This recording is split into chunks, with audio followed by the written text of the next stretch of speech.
Students. Yeah. House of Consciousness.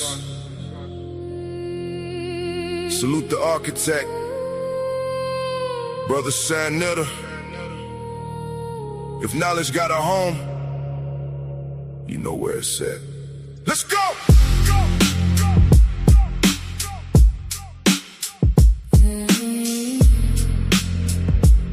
Let's go. King of consciousness. Put respect on the name, built the platform for the culture. Change the whole game. Different views, different paths. Everybody got a lane. When it's time to build the people, sa.neter leads the way. King of consciousness. we appreciate the work, gave a voice to the unheard. Put the teachings first. From the elders to the youth, helping all of us learn. House of Consciousness forever. Watch the wisdom return. Before the algorithms, before the trends and hype, he was putting scholars on and bringing truth to light. Opened up the microphone, let the people speak. 7 days a week, dropping jewels for the streets. He gave a host of worldwide fans with diverse minds, from Professor Small to Brother Easy Band. Zion Lex on the screen, bringing knowledge and facts. Brother Reggie in the building, always ready to rap. Bunk West brought scientific concepts with a different perspective, making viewers think deeper, asking critical questions. Pastor Bennett with the scriptures, bringing faith to the table. Captain Taz debating, always willing and able. Nat Paul teaching lessons, giving people direction. Shaka bringing knowledge and aggression. But the Jabari dropping African history, building a stronger connection.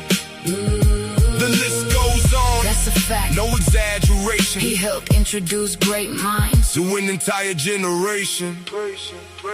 King of consciousness. Put respect on the name. Built the platform for the culture. Changed the whole game. Different views, different paths. Everybody got a lane. When it's time to build the people, sa.neter lead the way. King of consciousness. we appreciate the work. Gave a voice to the unheard. Put the teachers first. From the elders to the youth, Helping all of us learn. House of Consciousness forever. Watch the wisdom return. Some got big followings, some became a star, some were neighborhood legends, some were known from afar, some were elders with wisdom that the youth never knew. Without this platform, many names would have slipped through. He gave space to the Christians, gave space to the Kemetics, Hebrew Israelites, atheists and academics, Pan-African voices, revolutionaries too. Different ideologies, but everybody came through. That's the beauty of the mission, that's the reason it survived. You ain't gotta agree to have a seat and go live. Economic liberation, mental freedom in the air, teaching self-determination, putting black power everywhere.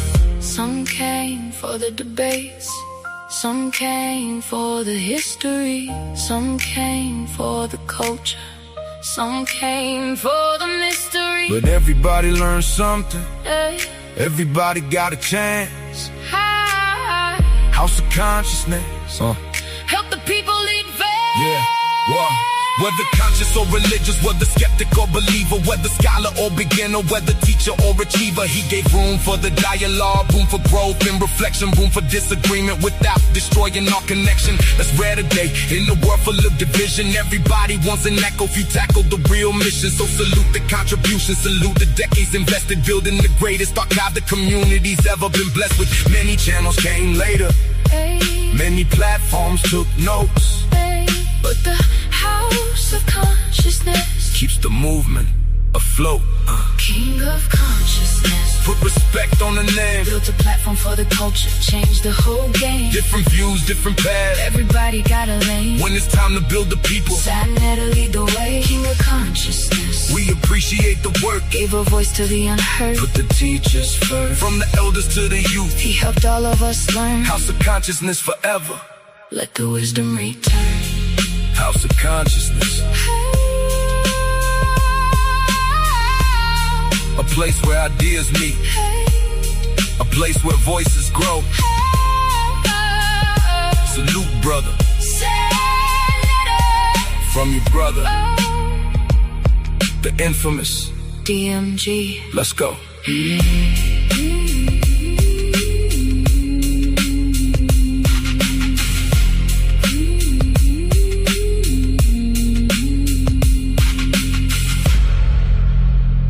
Shout out to my brother, infamous DMG. Shout out to my brother, the infamous DMG. Y'all already know what it is, man. Y'all see who I got on the screen.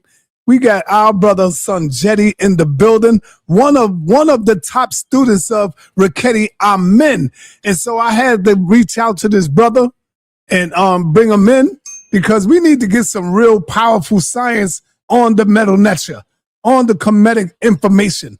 And so it's time for me to bring back the real scholars, man.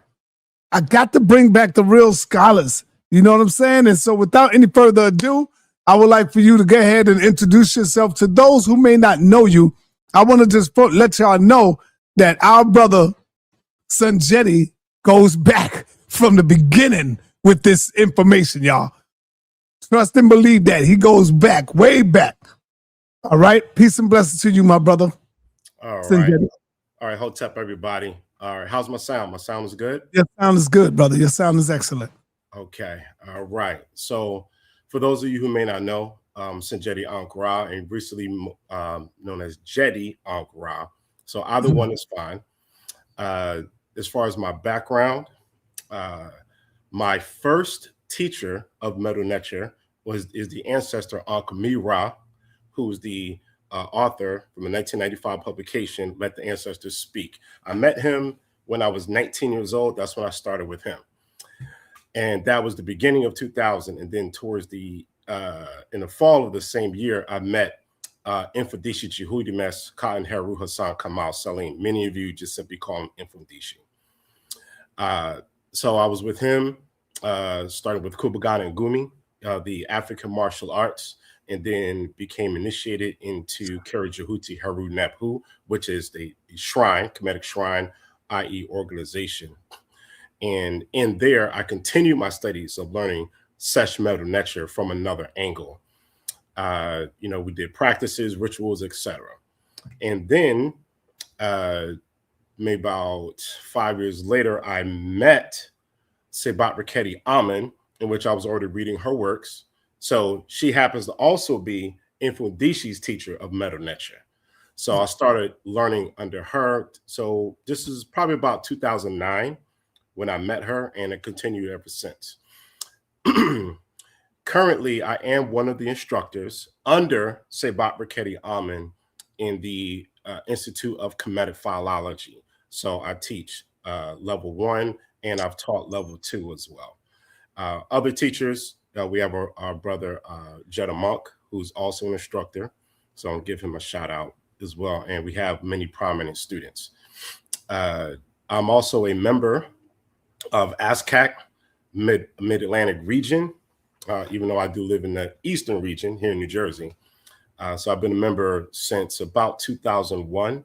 I've also did presentations for ASCAC numerous of times. I've done presentations at the DIAP conference numerous of times with the Ethiopian Institute of Scholarly Advancement. I'm also a member, initiated member of the House of Aset, the House of Magical Devotion, along with my wife. And, you know, my further background, along with Karajahuti Heru Nephu, I also have a background with the Temple of Anu here in New Jersey as well. Shout out to the Temple of Anu. And, you know, we have our, what we call our sister temple, which is the Shrine of Ma'at. So shout out to the Shrine of Ma'at. I also want to include my teachers, the ancestor, who you call Baba Heru, great ancestor. He is also one of my teachers as well, great ancestor. And so hopefully that answers the little bit of background there. Yes, thank you for that, man. That shows that you are definitely qualified to do to speak on the sa.neter and these teachers. So I'm gonna pass the mic on over to you, and I'm gonna sit back and just listen and learn again, always when I listen to you, brother Sonjedi. All right, appreciate that, brother sa.neter. Okay, so just a little introduction to the topic. So our good brother sa.neter contacted me yesterday, and again, thank you for that and for valuing my input on the topic. So the topic, as I understand it, is, are the Neteru real? Or are they literal or not? So that's what I kind of gather with the current conversation between different parties. My position is that it depends on the context. So are they real? Yes, they are real. Are they did he represent concrete reality? Yes. Did he represent abstract, symbolic reality? Yes. Okay. So again, depends on the context. So what I'm going to do is I'm going to show the presentation I did at one of the DIOP conferences. So I'm going to have to do a little bit of reading, because at the end of this dialogue, at the end of this teaching session, I would like for the listeners, I want you to get as much of a thorough understanding in a little bit of time that we have. And I'm going to be relating Kemetic ideals with Mande. So the Mande is a large linguistic and cultural group in West and Central Africa. Okay. And among that group, you have the Mende out of Sierra Leone, which I am a descendant of, the Mende of Sierra Leone.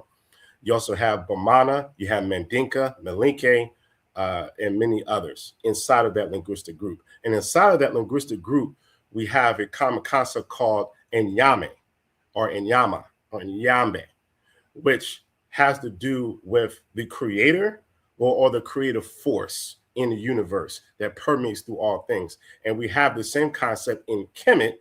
So I'm relating the two together to demonstrate that, is this real? Yes, it is real. But then the question becomes, are the symbols real? See, I think the better question is, and I'm going to repeat this at the end, the Neteru are symbols of reality.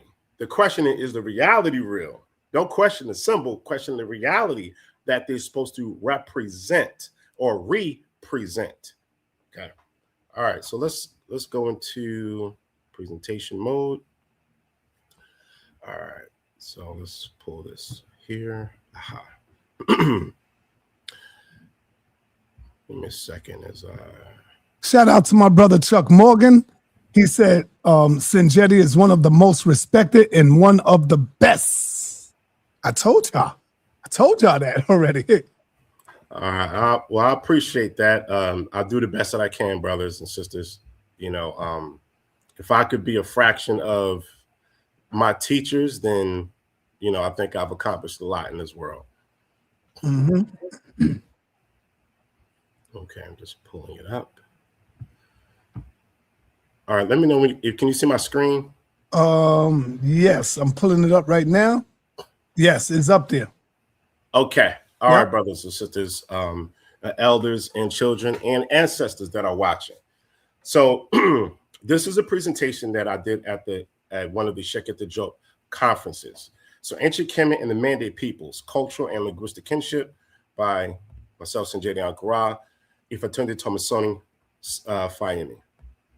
All right.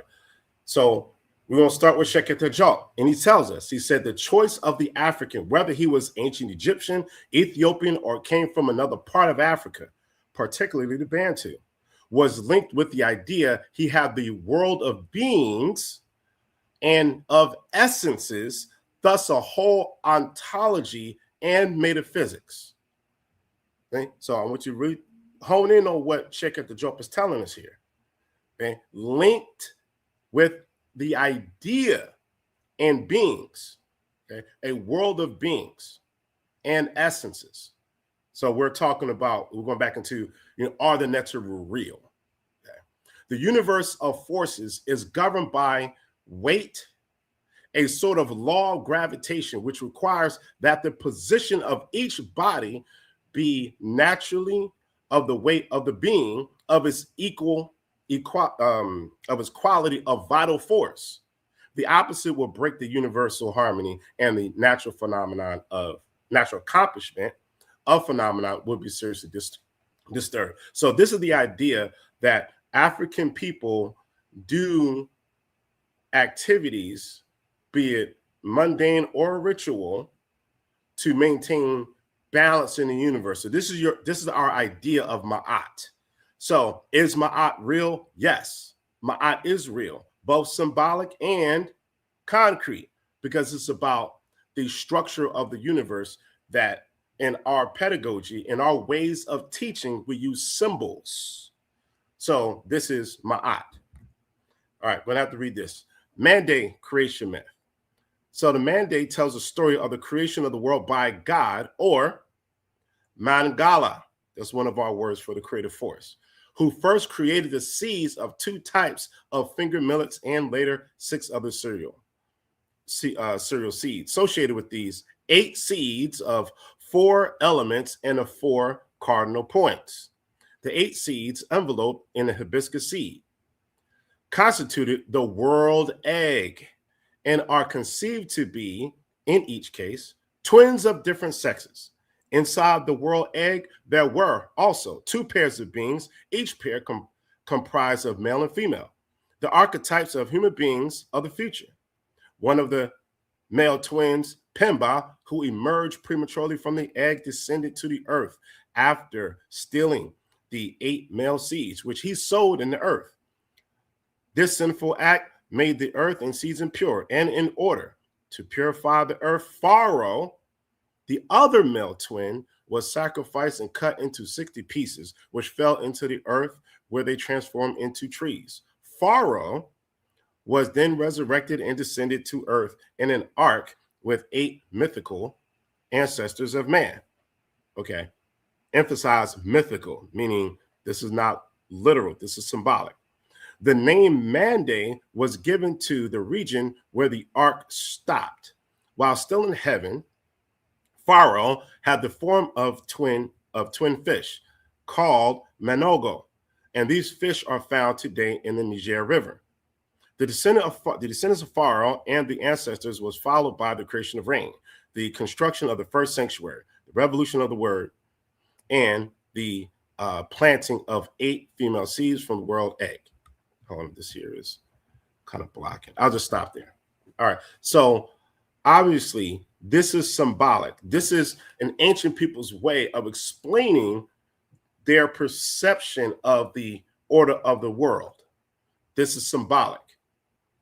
So it's not a question of whether these are real. These reflect concrete reality, but explained through metaphor. So with the question of are the Neter real is really a question of how to read metaphor. Okay, here's one. This comes from the coffin text. I am a sorrow. I live and grow as neper, or corn and grain. So where it says I live and grow as, that preposition as, meaning it is a representation. So when I say grain is a sar, I'm making an analogy. I'm talking about metaphor. Now watch this. We can compare that to the Mande creation account. Pharaoh was sacrificed and cut into 60 pieces, which fell to the earth, where they transformed into trees. So now you see this other picture at the bottom right, where you see plants, trees, herbage growing from the body of Osar. So you can see that there is a common mythos ideal at the core between these 2 African cultures. So we have grain and plants being symbolized by humans, or Neteru, because the plants are Neteru, the trees are Neteru, the food, the herbage which we obtain food are the Neteru. Now let's go to this one here. This book by Amadou Hampatiba, great ancestor. My French isn't all that great, but Côte d'Afrique. So this is about the wisdom of the African sages. That's the translation. So there's a section in here called the mythical genealogy of Njedo Wadu, Diwal. Excuse me. According to the cosmology of Mande, before the creation of the world, before the beginning of all things, there was nothing but one being. This being was a nameless and limitless void, but it was a living void, potentially incubating within itself the sum of all possible existences. Infinite, timeless time was the abode of this being one. He gave himself 2 eyes. So again, this is metaphoric. This is metaphoric. This is the same thing as when you go to the Papyrus of Nessie Amsu, where you have a section in that papyrus where it talks about Ra as the creator. And Ra explains that before existence existed, he said, I existed. And before the existence of the Neteru, I existed. And the metaphoric term, the linguistic term for existence is Keper. So we all know the Keper beetle. So the Keper beetle, the name itself comes from Keper, which is a verb, meaning to be, to exist, to transform. And then as a proper noun, existence, transformation, evolution. So when you get to the Neter, Keperi, the word means the existence. So when the question is asked, do the Neteru exist? The word, a creative nature, is existence. So to us, what people call God in English, to us, existence is God. Existence is nature. So for us, it wouldn't be a question of, is this literal? Does this exist? Because it's hard to, well, it seems like it's an oxymoron to question existence while you're existing, or to question the reality of something if you're in reality. That's a question like that would seem to someone who is initiated in African tradition about Neteru, or even a scientist. A scientist, if you ask a scientist, do you exist? It's like an oxymoron even to a scientist. Let's look at here. Okay, now I'm going to stop the share for a second. I'm going to skip over to a different presentation for a second. Okay. All right, you still there? Everybody's good?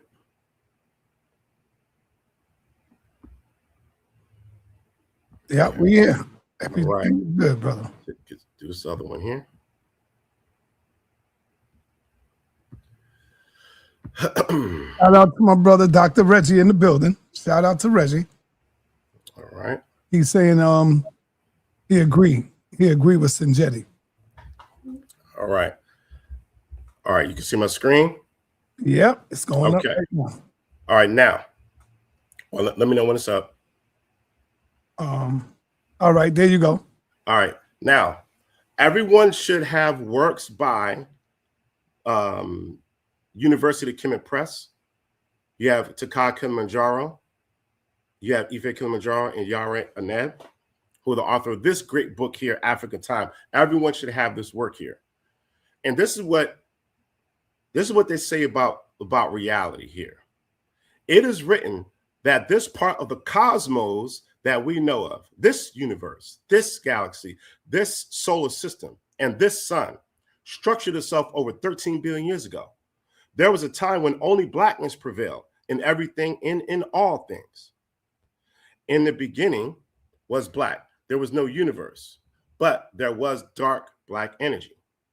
The immortal unity and the struggle the struggle of female, male, matter, and spirit, pure energy and impulse that created itself out of itself. Blackness and darkness led to light, not the other way around. And no one was around. The universe is constantly in motion. That's Keper. That's your Keper concept. It has no days off. Moving at colossal speeds, stars are suns with their own rings of planets. They revolve on their own axis. Each star is a blazing, fiery solar hurricane. Its surface is in a state of bubbling, erupting, burning, not hot agitation, with colossal fiery, heat waves passing over the turbulent stars, burning hot surface. So this is Kepler, because Kepler is what? Constant motion, evolution. When you say the word evolution comes from the Latin evolver. Evolver means in unfolding. So the constant motion and moving forward in axes and spinning. Okay, the colossal speeds, that these large objects are moving around. High energy moving in the universe. Now, mind you, the great scholar, Dr. Takad Kilimanjaro, he is a scientist. He is a scholar. Okay, so he's not pushing religious ideas. He's speaking about things that can be demonstrated in science. So if I'm living 5,000, 4,000, 6,000 years ago, and I want to relay this truth here in a metaphorical sense, then I'm going to say that the creator is Kepler, represented as a beetle. It is a representation of a reality. Because Kepler not only is reality itself, is existence itself, it is also the process for which objects within existence form, transform, live, die, and go through these cycles. That's just described by here by, in this book, African Time. Now let's go to one of my favorite astrophysicists. I love what he says here. This comes from a talk called The Most Astounding Fact by Dr. Neil deGrasse Tyson. Now watch this. When he was asked, now this is the video, you can type this in, and I would like for all listeners to listen to this talk that he gives. This is a quote by him. When asked, what is the most astounding fact? His response is this: the most astounding fact is the knowledge that the atoms that comprise life on Earth, the atoms that make up the human body, are traceable to the crucibles that cooked light elements into heavy elements in their core under extreme temperatures and pressures. These stars, the high mass ones among them, went unstable in their latter years. They collapsed and then exploded, scattering their enriched guts across the galaxy, guts made of carbon, nitrogen, oxygen, and all the fundamental ingredients of life itself. These ingredients became part of gas clouds that condense, collapse, formed the next generation of solar systems, stars with orbiting planets, and these planets now have the ingredients for life itself. So that when I look up at the night sky, I know that, yes, we are part of this universe. We are in this universe. But perhaps more important than both of those facts is that the universe is in us. When I reflect on that fact, I look up. Many people feel small because they're small and the universe is big. But I feel big because my atoms come from those stars. That's a level of connectivity. That's really what you want in life. You want to feel connected. You want to feel relevant. You want to feel like you're a participant in the goings-ons of activities and events around you. That's precisely what we are, just by being alive. I always said he sounds remarkably like a priest to me. I'm not talking about charlatan people. I'm not talking about people who are selling you false dreams. I'm not talking about that. I'm talking about authentic priests, because the priest of a culture, these are the wise men and women in that culture. You see how Dr. Neil deGrasse Tyson is speaking. Again, he's a pure scientist. And he's speaking about analogies, metaphor in this speech right here. He's using words like connectivity. Don't you hear some of us say we are connected to the universe? You've heard this before. He's using words, like, you want to feel connected. You want to feel relevant. Okay. He's talking about how these stars are inside of you. Not only is this a metaphor, but it's also literal. Okay. So to us, and again, we're going to get to some meta-nature with the next slides here, because I want to lay down the context for how we address this question. Because stars are real. Stars are literal. The earth is literal. The elements that comprise your body, carbon, nitrogen, oxygen, all of these things, water, volcanoes, fire, lava, all these things are literal, and they are represented as symbols. And that the elements themselves are neteru. Because when we go into the teachings of one of my colleagues, Asar Imhotep, and then we reflect on the teachings of Mubabengi Bilolo, and that the creative force, the elements of the creative force, and the aspects of the creative force is they are action-generating principles. I want you all to remember that. Action-generating principles. That's what the neteru are. Action-generating principles or action-generating elements. So if my nature is water, I'm not going to question whether water is real or not. If my nature is the sun, I'm not going to question whether the sun is real or not. Okay. I see the stars.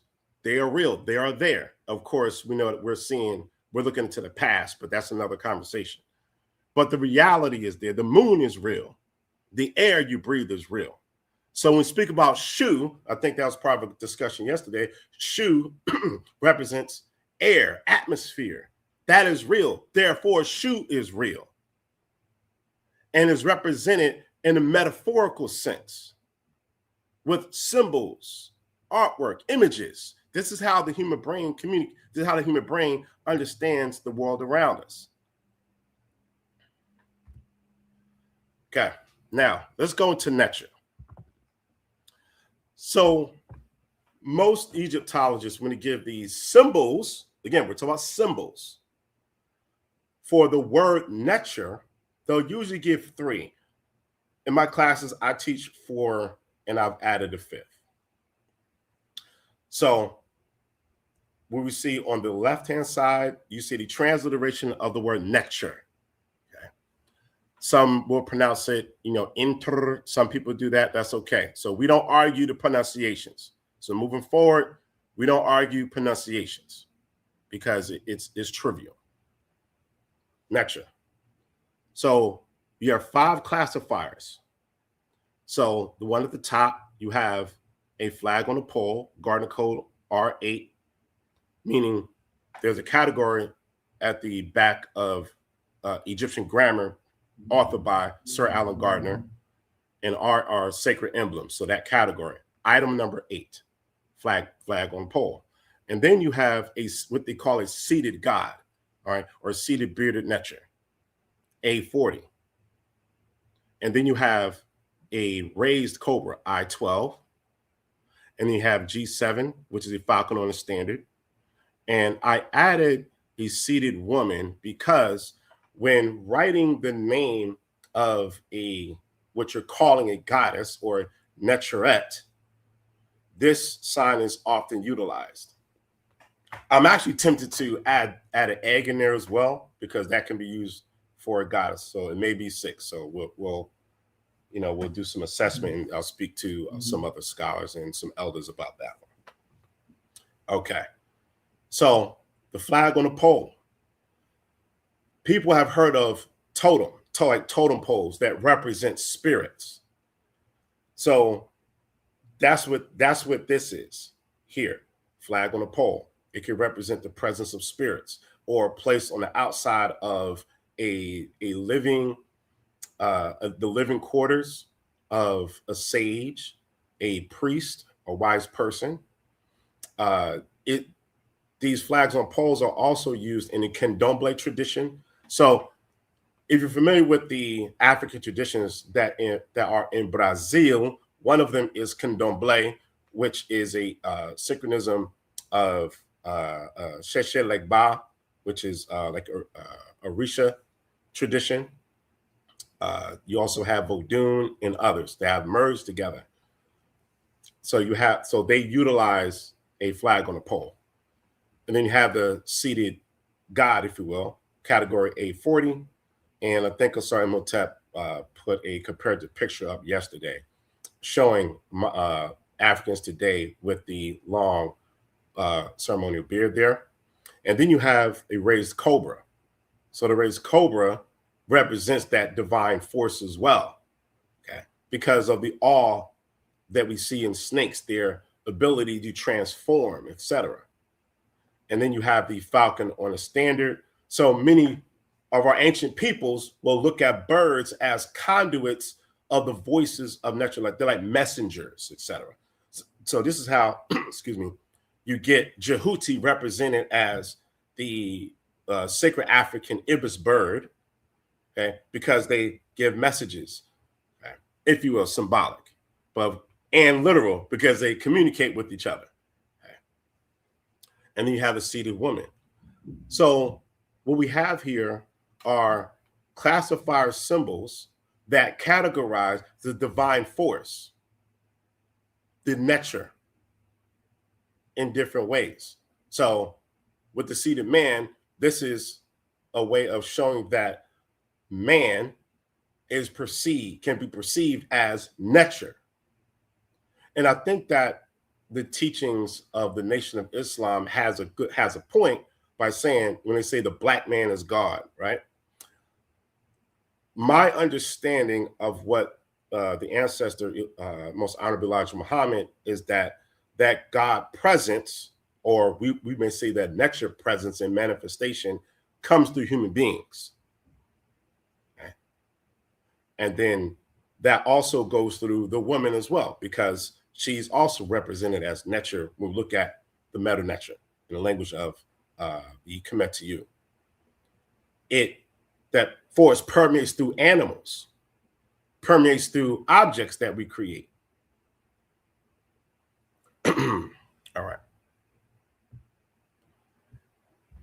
Let's go to the next. All right. Here are a few common words for spirit, God, if you will, sacred, or the sacred. This is to show that the idea that we're calling nature not only is throughout Africa, but survives in languages still spoken today. So in Coptic, you have nute or nuti. And among the Burma people in Burkina Faso, you have unteru. Among the Pule, or this is another way of saying Fulani, also of which I am a descendant, we say intori. Among the Maasai, let's go to the other side of the continent, eastern side. So we have Maasai, they say Naiteru. Among the Akan in Ghana, when they speak about the spirit that is passed down through the male blood or through the genes, they say Intoro. Among the Kasio people in Cameroon, just a little further south of Ghana, you have Untere. And then among the Shaluba people in the Democratic Republic of Congo, we have Indela. They just pronounce it differently. Now, these, let me see, three. Okay, so this collection of comparative terms for nature, this is a small list. There's more words across the continent. We just don't have the space for it. All right, now, let's move on to this. And this slide is going to answer a few different questions that were already posed and discussed yesterday, the day before, and previous. So the importance of reading Kemetic literature is of the utmost, because we can find African ideals and concepts all throughout, because it is African. Okay. Now, when we look at the maxims of Ani, instruction 37, and we go to the papyri, that papyrus, column 7, line 16. And it says, this is a translation from Miriam Lycum. She says, the God of this earth is the sun in the sky. So literally, according to Kemetic literature, the sun literally is neter. So there's no question whether neter is literal. However, remember, it's still symbolic. So both are correct. What we're calling simultaneous validity. So let's do a little lesson here. So the first word, now these words are put them in color-coded blocks for ease of seeing the word. So this first one is one of the ways to write the word neter. So we begin with a monoliteral phonogram. This is a wave of water, and then you have that R8 sign. Remember, we saw that earlier. So these two signs are used phonetically, but also ideologically, even as an ideogram. We'll come back to the idea of an ideogram. And then you have as a classifier or determinative the G7, which is a Falcon standard, to show that the category for which this word, this phonographic word, belongs to the neter. So here's the word neter, and here replace the word God with neter in the color coded. Next is ta or tada, tera. That's a way to pronounce this here. Of course, this means earth. So this is a noun followed by demonstrative pronoun. Pen, meaning this. So it's like saying neter of earth this, but in English we would say this earth. As you can see here with the color code. Now let's jump over. So the neter of this earth is the V. So pa, so you have your biliteral and your monoliteral phonetic complement for pa, meaning the. So we connect the transliteration with the English translation here, the, your definite article. And then this next word here is shoe. Now, most times when you hear the word shoe, when it comes to the Kemetic teaching, you think of air. We think of atmosphere. But shoe is also a word for the sun. Okay? It is also a word for the sun. And this writing here is what's called, I'm talking about the entire script, is written in what's called Late Egyptian. So with the calling Late Egyptian, this is where you're going to get a lot of these more strokes and things like this. You have this curl, some people call it curl, but this is what's called a hieratic quail chick, a hieratic quail chick. So you see it doubled here. And we see three classifiers. So the first one we see is Ra. This tells you that this word belongs to a category of sun, time, etc. So this is the sun. And then we see here G7 again. Remember, we saw that earlier. So that the sun has, for these Africans, a divine prominence. It's in the category of a neter. So the sun is literally and symbolically, both simultaneous, a neter. And then you have the triple strokes here, or triple dashes. My interpretation of the purpose of the triple dashes for this word is that this is the sun in all of its phases. In all of its phases, because we know that the different phases of the sun has different names. Keper, Keperah, Aten Ra, or simply Ra. You have Amun Ra, you have Aten Ra, etc. So in all of its phases. And then this next word is her, meaning in or upon, pet, the sky. Now this term here, pet, in this rendition is used as an ideogram, meaning an idea sign. So while this term does not have a vertical stroke attached directly to it, it is still literally the sky. And then followed by another ideogram of the horizon. So this is like Aket.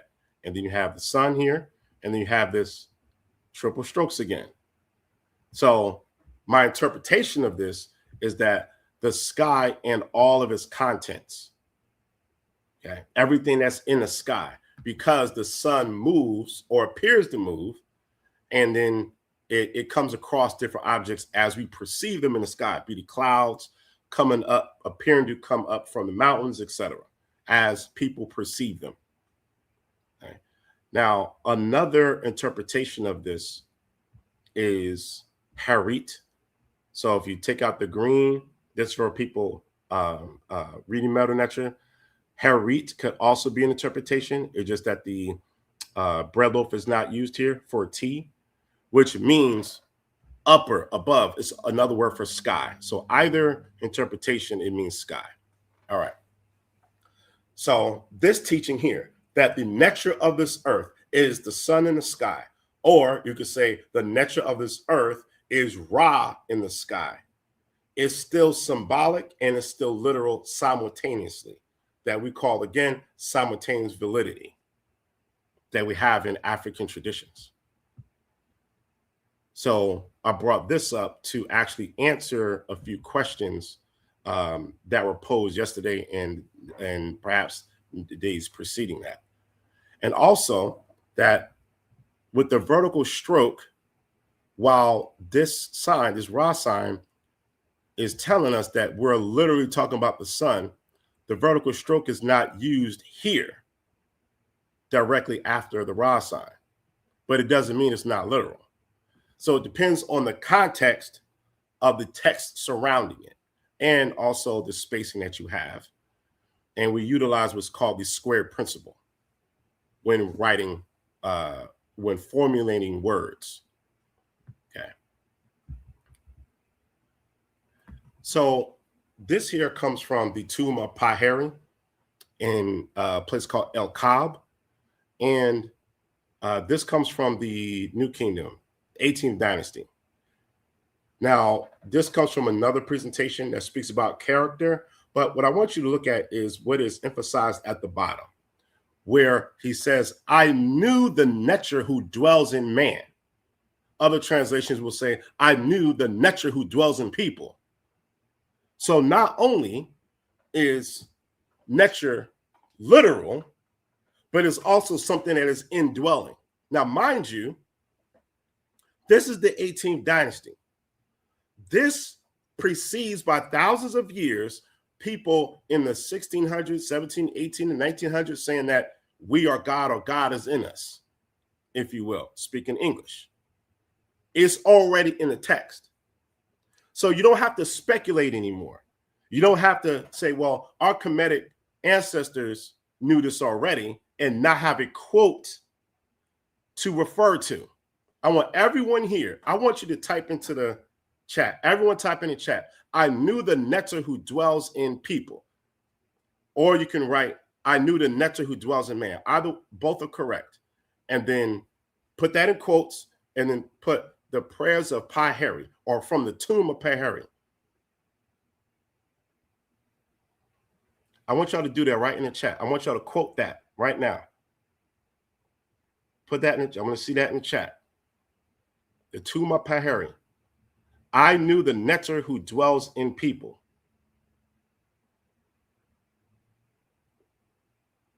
Write that in the chat.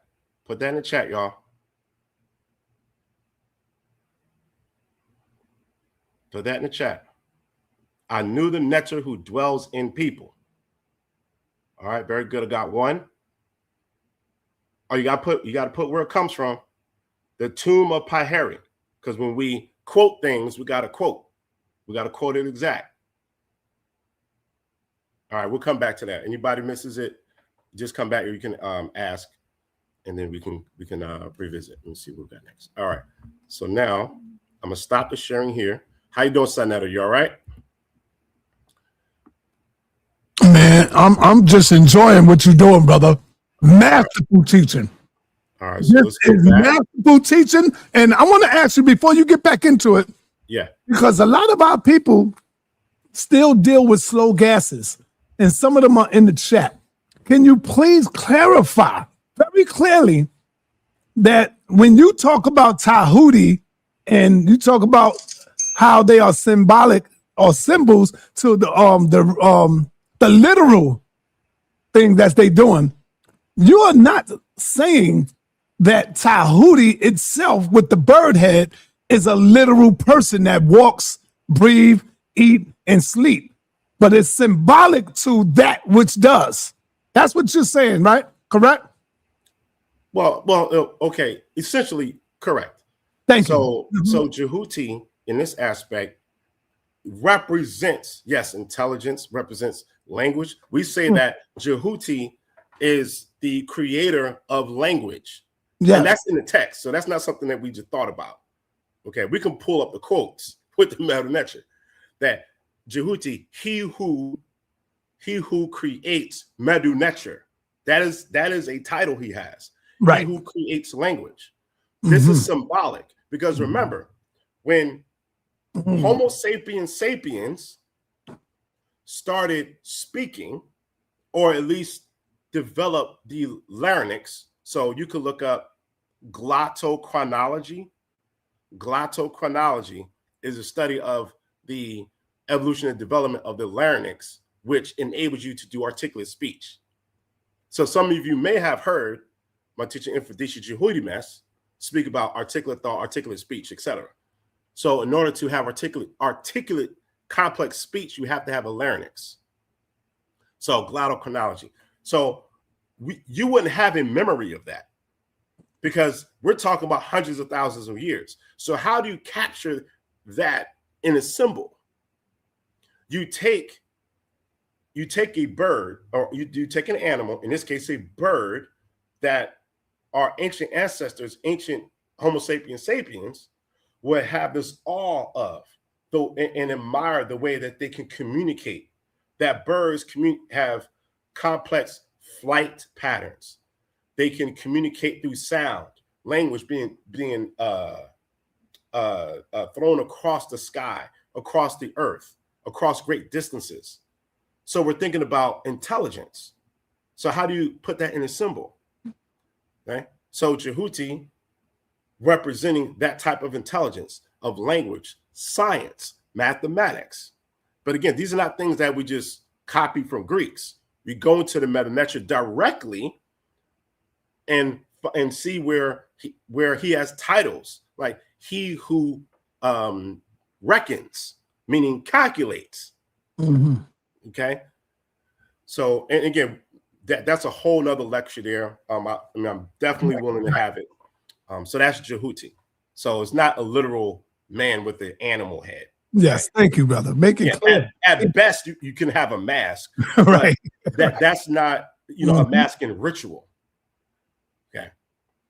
So again, those who study who do Africana studies, who are initiated in African traditions, respectfully don't ask those types of questions. The question would be more so, how do we get into the psychology that develops those types of symbols? Because remember, what is a symbol? A symbol is something reflected of something else. Okay. So you have the presentation, or the object itself, present that which is present, and then what is reflected is the represent, or the something that represents it as a symbol, that which reflects. All right. Thank you for that question. Do you have another question before I jump back on? We're good? All right. So just share screen.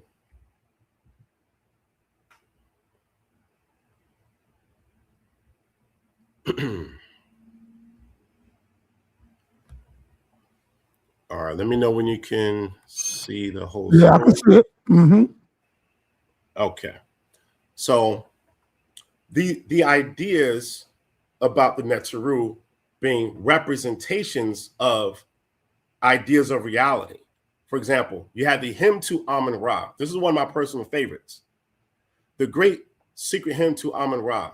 The Agma says, "Greetings," or Enajrek, is how we say, "O soul God," or soul nature, or nature wa, what we say, Netrawa, who made himself into millions, whose length and breadth are without limit. One powerful and skilled, who bore himself, serpent, giant of fire, great of magic. One remote of visible forms and mysterious Ba. He distanced himself more than any other nature, too distant and remote to ever reach him. Nonetheless, his rays tread all the way into the earth, driving away storms and clouds. So I want you to look at this and recall some of the words used by Dr. Neil deGrasse Tyson, words used by Taka Kilimanjaro, right, about the universe coming out from itself. This is what Taka Kilimanjaro has shared with us, that universe coming out of itself, the great infinite oneness, the great infinite limitless. So when you see here the soul God, or Netrawa, who made himself into millions, this is a metaphor of reflecting a reality. So when he says who made himself into millions, in other words, the universe creates multiple forms, planets, elements, multiple forms, the periodic table, earth, the different types of earth, the different types of ground and soil, sand, water. There's different types of water. H2O, which is water. H2O2, which is hydrogen peroxide. Different combinations, which are the myriad of forms that's being spoken about here, whose length and breadth are without limit. In other words, do we have a limitation to the universe? We call it the known universe, because this is as far as we can perceive. Okay? Or to my fellow Prince Hall brothers out there, we speak about the architect of the universe that is without length, without breadth, or he who has no center, but whose circumference is everywhere. He whose center is nowhere, but whose circumference is everywhere. One powerful and skilled, who bore himself. See, one of the titles of nature is Keper Jesef. Keper Jesef means he who came about by himself. In other words, like Taka Kilimanjaro said earlier that we read, is the universe coming out from itself. The serpent, great of fire. Great of fire? What did we speak about? He spoke about the heat, that forms stars, etc. When we say great of magic, well, of course, if we go back 10,000 years ago, science would be magic to those people. That's what's meant here. Not spooky oogly goo that people try to say that, oh, we believe in spookism. A Kemetic practitioner does not believe in spookism. And when I say Kemetic practitioner, I'm talking about people who actually live according to Ma'atic principles and who are initiated and who do engage in ritual, I being one of them. Now, of course, all Kemetic practitioners may or may not be in a temple per se, but I'm talking about people who actually study. Most of them you may not even know because they don't spend their time, being loud about it. But this is what we study. One remote of visible forms. We're still discovering things inside of the earth. We're still discovering things outside of the earth.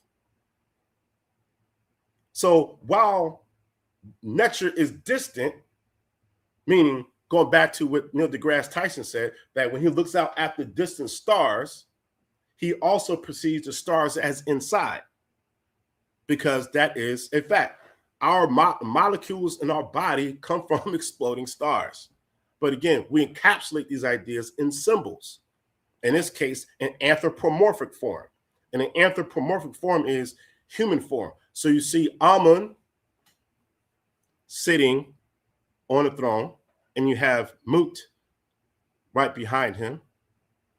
And in his aspect here is Amun Ra. We know that because if you can see my cursor, you have Amun Ra. The name is right here. Amun Ra, Neb, Kasut Tawi. So this is Amun Ra, Naba, or Lord of the thrones of the two lands. So Amun Ra is symbolic also of the kingship as well. All right, here we have Amun again, but for us, we realize that Amun is across Africa. Amun is like a Pan-African deity, essentially, just like Ra is. We'll have to get into that another time. But on either side, on the left, you see Khnum. Many of you are familiar with that. Zoomorphic form, meaning animal form with the ram's head. And then you have Amun Ra on the right-hand side. Same zoomorphic form of the ram's head. Look at the top. Linguistically, we see that Khnum is a word for meaning herd or group. Men meant group. Kurudi language, you have Kumana, to be together. Then we have it in the Akan language, you have Ma, gather.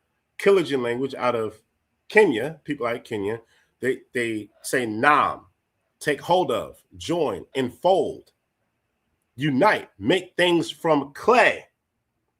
What do we say about Khnum, who creates man on a potter's wheel? Again, this is symbolic. This is not literal. Okay. And then we have Khnum, meaning to build, to construct, to join. Then we have Khnemu, builder. Kemetic, one who unites. Now watch this. The N and M go through a process called metathesis, meaning a syllable switch. So the N and the M switch places. Now the M is first and the N is second. Amun is a word meaning to create, to fashion. And in the Killigian language, men make pots, work with clay, men, clay. So the idea of the creation based on things being formed from elements is encapsulated in Khnum and Amun Ra, or simply Amun. So this idea, and even the word, is in different places in Africa, from East Africa to West Africa. Let's keep going.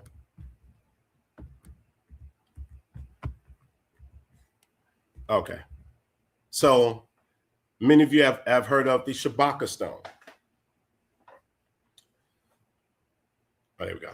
All right. So the Shabaka stone, in part, says this: he, Ptah, exists within everybody, within every mouth of all the Neteru, all people, all cattle, all creeping things of whatever lives that thinks or that has consciousness. So the Shabaka stone, this image that you see, this granite stone coming from the 25th dynasty under Nesubiti Shabaka, was copied from a papyri that comes from the Old Kingdom. And you're reading the Meta-neter on the top. Yes.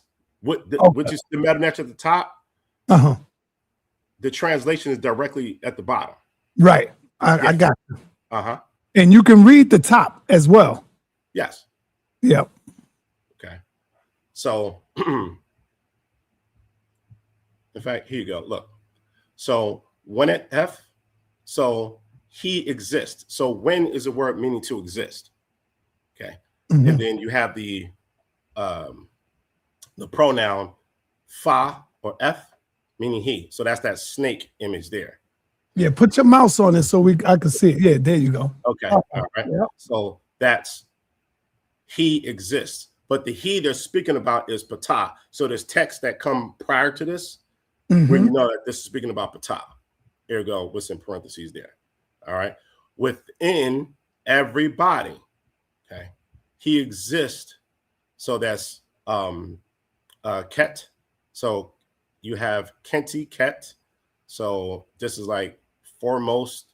You have body here. Ket, body. And then you have Neb here. So Neb is used as a demonstrative here, meaning all or every. So this is everybody. So Ket is a word for body. Okay. He exists within everybody. In Ket ket neb, ket re.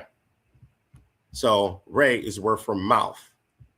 Neb, meaning every again. So sa.neter, we're giving you a little meta lesson here. Right. Neb here, this word means all or every in this case. Okay. So you have neb re, meaning every mouth. And then you remember these signs, right? Sa.neter? Yeah. So 3 in a row represents the plural.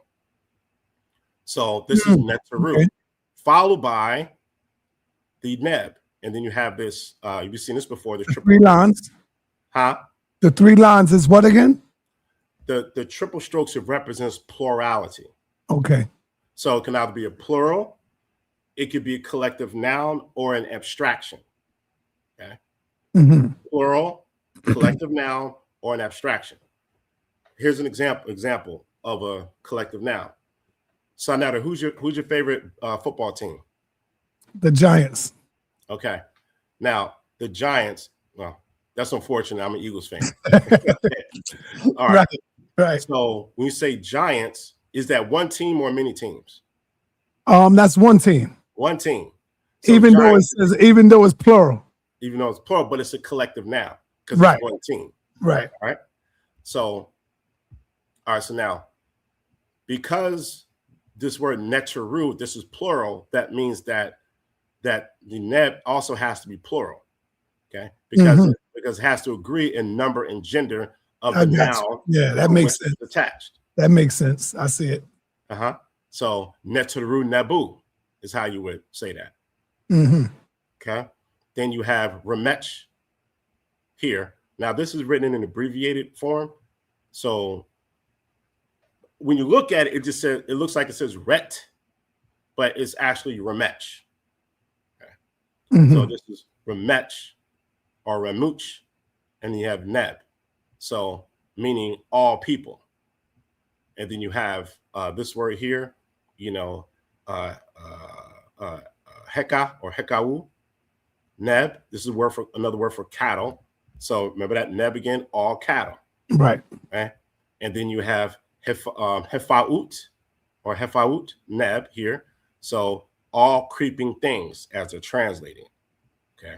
So the twisted flax here, this is your ha or dotted H. Here's your F. You saw the F prior up here. Right. So technically this probably would be hefaut nebet. But again, they're not putting the extra T there, but just okay. Then you have, and whatever lives. So ankit. So you recognize the ankh. So it's whatever lives. That thinks. Okay. So her, cow. Oh, let me move this over. Okay. So we have her, kaat. So kaat is a word for thinking, mind. Okay. So the translating is that thinks. Those who have consciousness. So hopefully that satisfies. Nice breakdown. Yep. All right. Thank you for that. All right. So the idea here is that nature exists in all things. Right there on the Shabaka stone. So again, we don't have to speculate. It's right there on the stone. It's right there in the records. You got it from Shabaka stone. You got it from the tomb of Pahari. Okay? You got it from the hymns from Amon-Ra. We could do this all day. Okay. All right. Let's see what else we got here.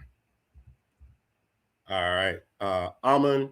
This is how Amun is as a nature, as a divine force, is in different places in Africa. So the Napata in Sudan, you have Amani. Okay. So your 25th dynasty around, they would say Amani. So when you name your children, Imani, it would just swing it back over to the Meroitic and the Kemetic. We got the Kemetic name, and we don't have to borrow from Arabic. Okay. I know that we usually get it from Kiswahili, but it's a loan word coming from Arabic. But they get it from Kemet in East Africa. We have among the Mande people, my people, Nyama. So Nyama is equivalent to Amun. Okay. We have we go to Nigeria and Cameroon, Nyame, meaning God and Son. And Yame is a word for the sun in Nigeria and Cameroon. And we know that Amun is a solar deity. And in fact, when you go to Chad, right there in Central Africa, there's different words variously as like Amana, Imani, etc. That means daytime. So this answers the question, okay, that's why Amun is a solar deity, because in different African languages that are related to Kemetic, it is a word for the sun. Back to Ghana and Yame. So many of you know the symbol Jin Yame. Okay.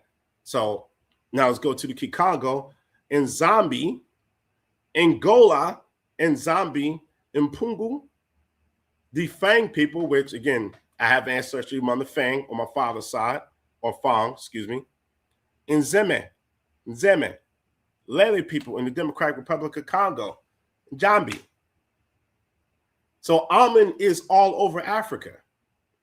So when we give praises as Kemetic folk, we give praises and honor, and we say, and Nazarek Amun, and Nazarek Amun Ra. Okay? We're giving praises to a divine force in a symbolic way, to a nature that is real, literal, and symbolic all at the same time. That's all over Africa. So there's no issue between East and West Africa, or a question of whether ancient Kemetic people are related to people in West Africa. We have the evidence. We have linguistic evidence, archaeological evidence. We have common concepts. Sheikh-Anta Diop, the great Sheikh-Anta Diop, in this book, Civilization and Barbarism, he tells us, he gives us a formula, a method on how to make these connections. In this book, you have the linguistic factor. You have the, there you go. You have linguistic factor. You have the cultural factor, historical factor. When you use the model set by Sheikh-Anta Diop, then we come to these conclusions. And when I say conclusions, that means that all the steps of scientific inquiry, going from hypothesis, going to collecting data, going to literature review, making a conclusion, and then retesting your results and going back to the drawing board. In fact, we're always at the drawing board, never not at the drawing board. Okay? And then eventually, once your hypothesis can withstand scrutiny and withhold, now it becomes a theory.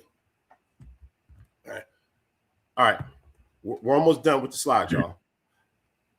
This is about the Mande people. Here, blacksmiths, who are also priests among the Mande.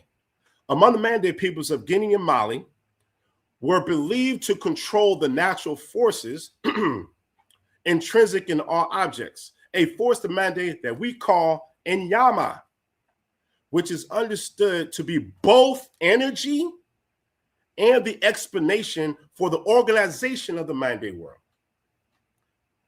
In other words, Ma'at, the order of the universe. The Mande see Enyama as a hot, wild energy that is the animating force of the universe. Remember earlier we said that the nature Ru are the action generating forces of, right? Action generating principles, action generating force and elements. And Yama is present in all the rocks, trees, people, and animals that inhabit the earth. It is similar to the Western notion of a soul, but is more complete than that. It controls nature, the stars, the motions of the seas, and Yama is truly the sculptor of the universe. Remember earlier, Shabaka stone, what does it say? He, Ptah, exists in all things, all animals, all creepy things, all people, all peoples, rocks, trees, everything, just right here. See how the ideas are connected. We are a common people. Last slide. This book, Boiling Energy. I love this one. The community healing among the Kalahari calm. Noon. Energy that originates from the gods and that the most powerful force in the Kong universe of experience. It appears in different forms, its main action being as healing energy. So my hypothesis is that this word noon has the same root as Inyame, because going back here, Inyama is what? The hot, wild energy that animates the force of nature. Here, let's go. Now, mind you, these are two different peoples.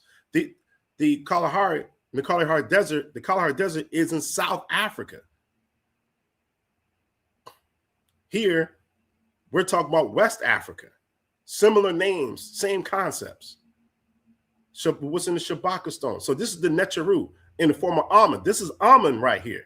So when we ask the question, and that was my last slide here, we ask the question, are the Neteru real? They are real and symbolic. It is that force that animates everything, and we use it as a healing force, because the healing force reconstitutes things that are damaged. So when you are sick, when you're ill, when you have conditions, when your immune system kicks in, it in your reconstitution to balance, we call homeostasis in science. Okay? And in my own profession, in the healthcare field, we're always dealing with getting people back to balance. This is ma'at, if you will. This is the noon energy, the healing energy. Okay. All right. So I'm going to stop the share.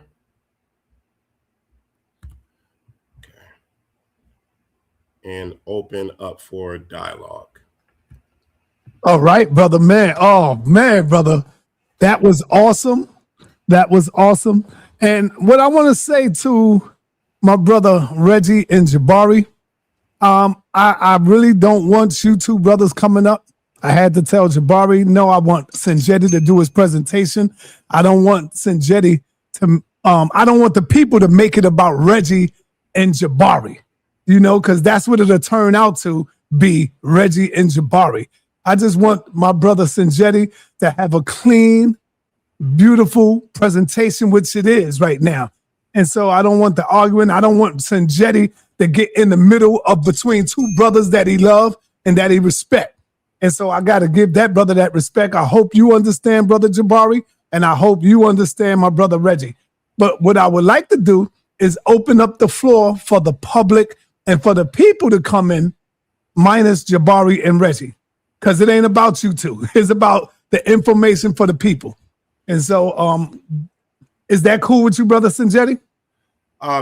Yes, yeah, I'm fine with that. I mean, again, this is your show, you know, your Yes. rules. I mean, I wouldn't mind either of those. I know, brothers. but I don't want it to turn into that. And you know why? Because I don't, you know, I just keep that to myself. You know, I just don't want you to get in between that, in between them two debating session, because it ain't about them. It's about you right now, and it's about you teaching the people. And so the link is in the chat for those of y'all who want to come up. Please don't include Reggie or Jabari or none of that. You can ask the question, and Reggie still pops up, man. Oh, brother. Well, while we're waiting, I would like to say that that I would like to wish good health, wellness, you know, to my brother Jabari, who's the head of the Shrine of Ma'at. You know, ox and praise to you. I'd like to give, you know, honor and respect and wishing wellness to our elder brother Reggie. You know, that he experiences good health and wellness and peace. Right. You know, and then I hope that, you know, my teachers, you know, one of which Rkhtyamen, you know, is satisfied with the work that I've done today. And I'm, you know, I look forward to their critiques, anything I may have missed, you know, how I can improve, etc. So any of my elders. So do want to. Let me ask you, my brother Reggie, did you hear what I said, though, brother? Did you hear me? No. Where I said I don't want you or Jabari to enter because I don't want to make it about you and Jabari. No, I just want to ask a question. With all due respect to you, brother. And I told Jabari the same thing. So don't think I'm just going at you. Can you I hear just my don't want to question? make it about y'all, man. Can you hear my question?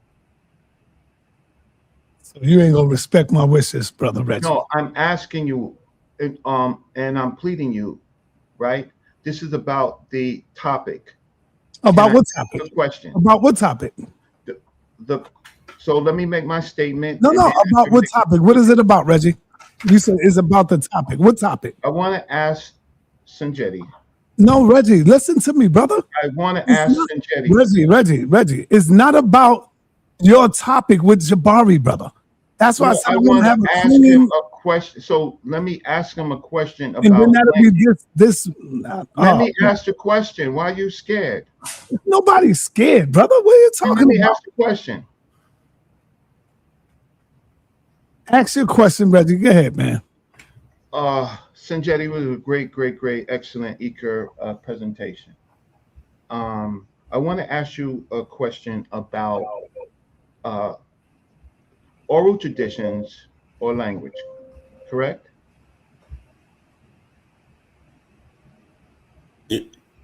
Oral traditions or language, correct? Yes, Language has meanings, of course. right? So language comes first with meanings. I'm gonna say yes and no, but I'll follow your train of questions. Okay. So in the language, meaning for things that they describe, they have meanings. Maybe I should have asked it that way. For the things in the language that they describe, they have meanings. Yes. Now, well, as a clarifying question, Yes. when you say language, are you talking about spoken language or visual language? I'm talking about both, but usually visual language is incorporated into a language to communicate. Okay. Right. Even if they're pointing at a bird or something like that, it's still at some point they say what type of bird, like a fruit. Some fruits they will point to, and then they may say you can eat, and some fruits they say no, don't eat. Right. So language has meaning. Okay. Yes. Okay. Modes of communication. Yes. Modes of communication. Great. So language comes first, and so once there is language, right, and a meaning, does that mean the language and the meaning is literal? Well, let me go back. So you're asking me, does Mhm. meaning come first or language come first? Is that what the question is? No. The question was, once you have language or modes of communication, which may incorporate a meaning, right? Is that literal?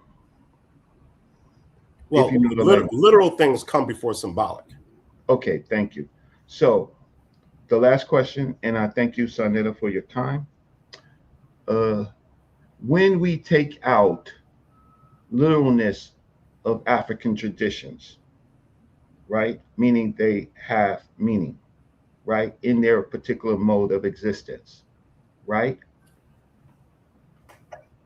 Does that hurt how we understand African, uh, if I want to use spirituality in the context of existence, not the Christians or the major Western version of spirituality. But once we take out literalness from the equation, does that hurt understanding of African tradition? That was my last question. Okay. Well, one, you need the literal to have a full understanding. Okay. If you take out the literal, then you handicap your ability to have a full comprehension of the teaching. Okay. So let me reword your question. I'm going to shorten it and reword it, okay? If you don't mind. Sure. So you have an object in a mirror or an object in a picture of the object. Does the picture of the object come before the object? No, the object comes first. Right. So basically, I'm just trying to simplify your question as I understand it. It's complicated. So you have to have the object before you draw a picture of it. Yes. Okay. So if I take a picture of Reggie, Yes. okay, and then I go meet Reggie, Yes. I will have a fuller understanding of Reggie, right? Correct. Okay.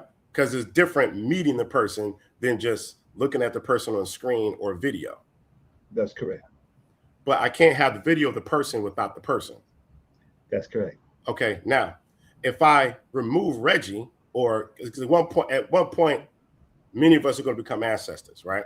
So, or let's use Michael Jackson, for example. Michael Jackson is an ancestor. So we remove Michael Jackson because that's the literal, right? That's the object, if you will, quote unquote. And all you have left are the videos and the pictures. That's correct. Which are the representations and symbols. Right. Right. It doesn't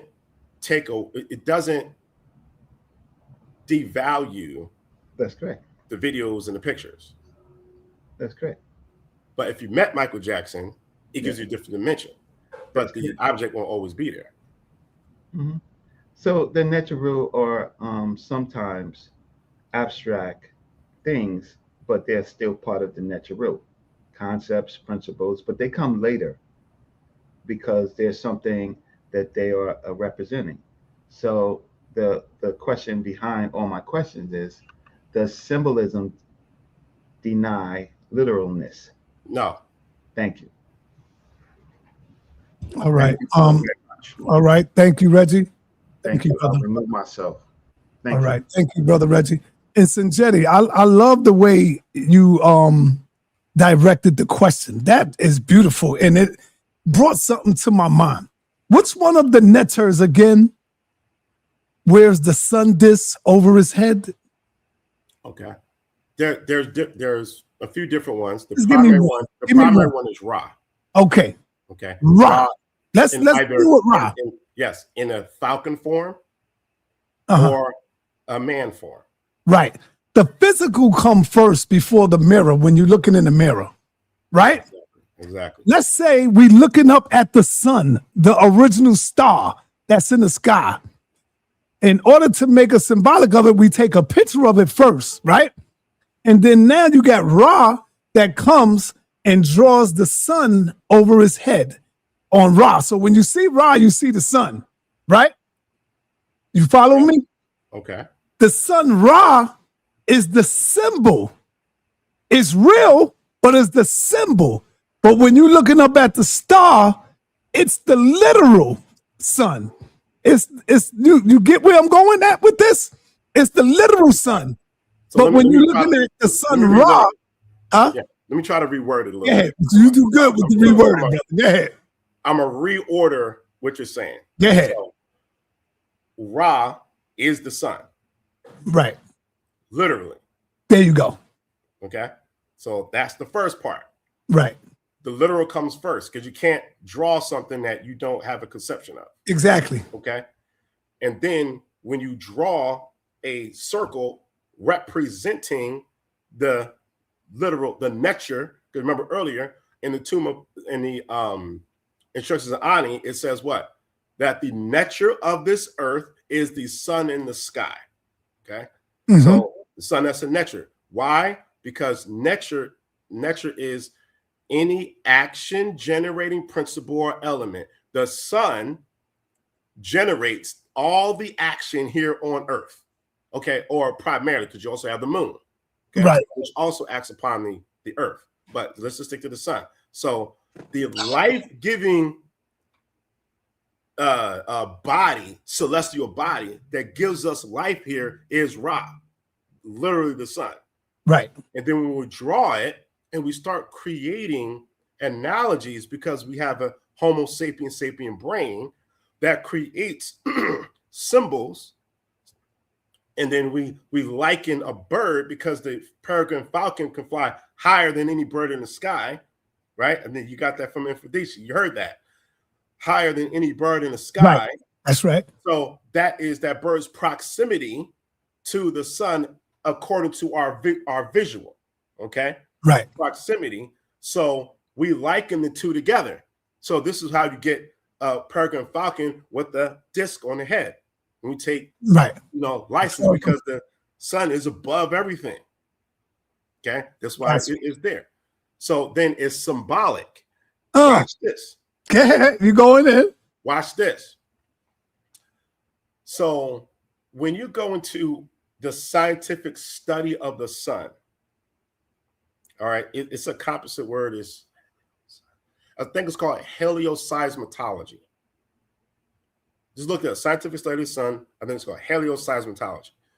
So we know that in the Kemetic literature, Ra is depicted as the father. Okay, did I get that right? Yes. Okay, all right, helioseismology. So now, let's look at the Kemet in Africa, that the sun, Ra, is depicted as the father, a creator, because the sun is our creator. Okay, a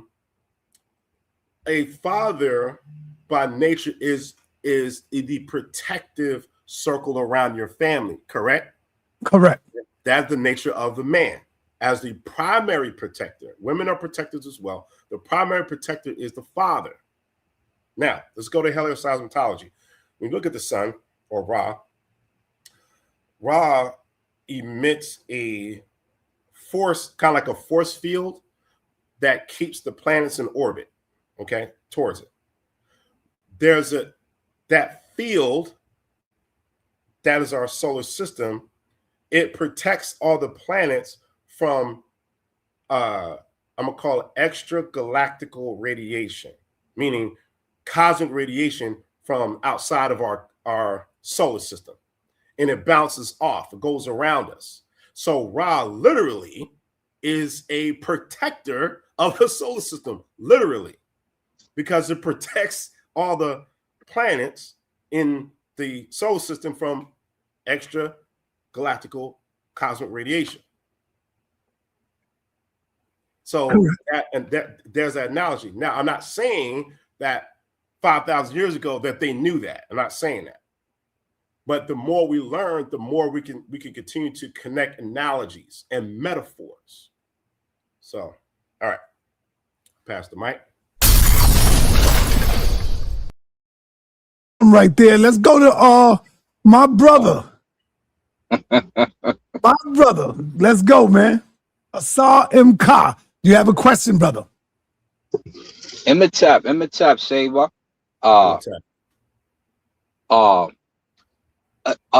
There's a couple. Number one, let me high five and then tag in, because Newt is what they seen in the sky is similar to the Oort cloud, which also protects us in the universe. So when you see those rocks in the sky or the highlighted beam, that's what they was looking at, either the Oort cloud or the other cloud that protects us, and they call that the body of Newt. So these are some of the things they seen.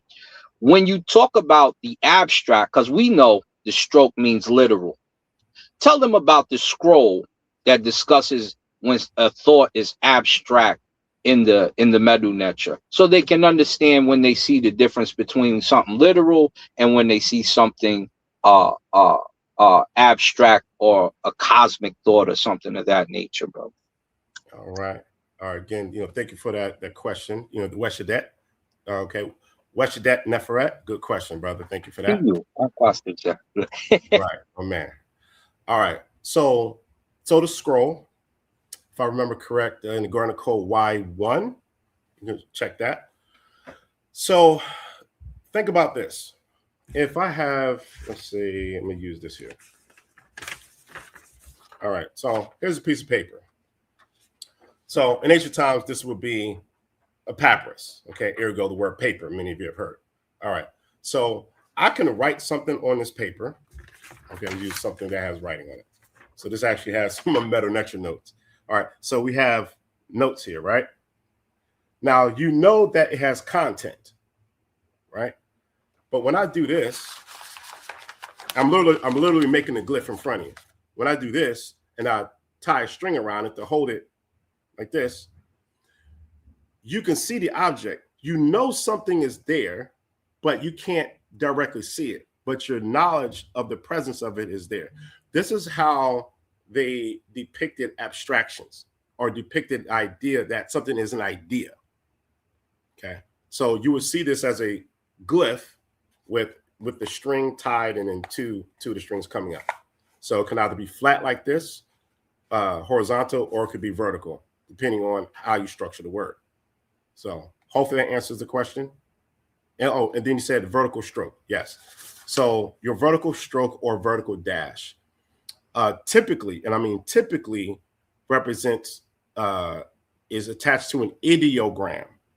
So an ideogram is a sign that tells us that the idea of this is as you see it, meaning the symbol represents the thing that is depicted. So if you see a tree, okay, and you see a vertical stroke behind it, it means it's literally talking about a tree, not something else. Okay. Whereas if vertical stroke is not there, now there are times where it's literally talking about the object, but the stroke is not there. You have to understand the context of the word and the text around it. So earlier, this is what I showed from the Bullock Papyrus, the column 7, line 16, from the Maxims of Ani, where it says the nature of this earth is the sun and the sky. So the word for sun there is shu in this case, because in late Egyptian, they use the word shu more often for the sun, even though they still use Ra. In there, you see the sun, okay, the Ra glyph, but there's no vertical stroke directly attached to it. But it's still literally talking about the sun. So it's always context. And we have to learn the grammatical rule in order to understand when when there's an exception to the rule. You know what I mean? So we learned that first, as you were implying. And, many times, we can get information that is more than the layperson and then position ourselves to teach it. But of course, that's not how being a Seba works or a teacher works. Neil deGrasse Tyson said, it's one thing to know enough to think you're right, but not enough to know when you're wrong. Woo! Powerful right there. Love it. All right. Big brother, I'm gonna drop. Well, we can go some more. All right, that's it. That's it right now. That's Okay, it this right one. All right. Come All back. right. Go in the back, but don't worry about it. I got you. No, we good. We good.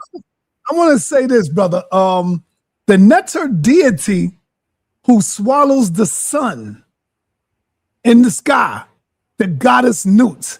Every evening, I'm reading, every evening at sunset, she swallows the sun god Ra to protect him, and she gives birth to him again each morning at dawn. Do you hear how powerful you are, sister? I want you to really think about that right there. We talk about every god that's in the book, the Bible, the Quran, all these other gods, they are male energy. But right here in the Medu Neter, they letting you know who's the real power. And you're the one, sisters, that protects the God Ra. You protects him. And you give birth to God Ra every dawn in the morning. And then you swallows him in the evening. Why? To protect him. I'm saying that to tell you, sisters, see, in the Medu Neter, you are the power. You are the force. But yes, the man is the power too. But you are the force and power energy. Now, is that literal? No. Newt don't swallows the sun. Literal is giving you a symbolic of something to understand who you are as the woman. I mean, Sonjedi gonna go deep into it, but it's not literal. It's symbolic. It's trying to tell you something. It's giving you something. And what is that message that is giving you, brother Sonjedi? So, as our brother Assam Ka spoke about, you have this section of our galaxy that's far away, because we're on a certain section of the galaxy, that takes this cyclical form like this, okay, that reminds us, or is symbolic of a woman. So again, these are symbols that we create. So when we see the sun or Ra appearing to, because remember the earth goes around the sun, appearing to rise. So if you look at the bottom of your screen, I wish I could have like a ball type of, I'll use this. All right. So this is my Bluetooth case. Okay. So if I'm on, let me see, from your view. All right. So I'm going to go from my left-hand side. So when the sun it appears to rise, okay. So it's like being born. It's an analogy, right? Okay? So the baby comes out because again we experience the baby coming forth from the womb, and then goes through the cycle, and then once it appears to go under, it's like being swallowed because it's going into a region where we cannot visibly see, just like going, food going into your mouth. It's an analogy. So in the mouth and then as a cycle, because we know that the only human type that humans come out of are mothers. So yes. And then lastly, on that point, before I pass the mic, see, Newt represents the sky, right? So the sky, by our vision, encompasses the sun. So the sun moves inside of what we're seeing as the sky. And Newt represents space as well, because you cannot, let me put it this way. Without the space for which an object can move, you can't have a moving object. The space for it comes first, correct? Yes. So the space is first, then the objects. So, this is one of those like deeper concepts. And that space is represented as a female because at one point we all inhabited the space or the circular space inside of the woman's womb. It's circular. So we see the commonality between the idea of a circle and the pregnant woman, the womb in the belly. So we connect the ideas together. So we talk about the cosmic egg because it is a circular or oval formation. So this is how we connect that to the woman, or which might call a goddess. And that's even how we make the egg one of these symbols for a goddess as a determinative classifier in Kemetic writing, because you're born, animals are born from an egg. We all come from an egg. Okay.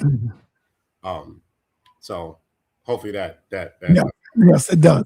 I'm going down the line, and you got to have your camera on if you want to come in. So we don't want to see no picture. We don't want to see a thumbnail. You see us, we should be able to see you and who's asking the question. So I got Cosmic in the building. Cosmic, y'all got one good question. Make sure you ask. Let me put you on mute because you got feedback. Make sure you ask your question because you got one question, and hopefully we could come back around to you if you still there. All right, Cosmic, go ahead, brother. You got your time.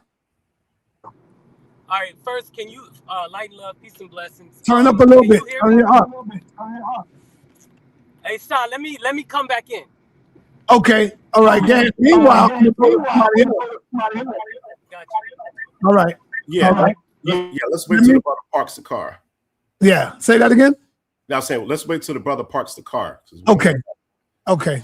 So we're gonna wait till you park your car, brother.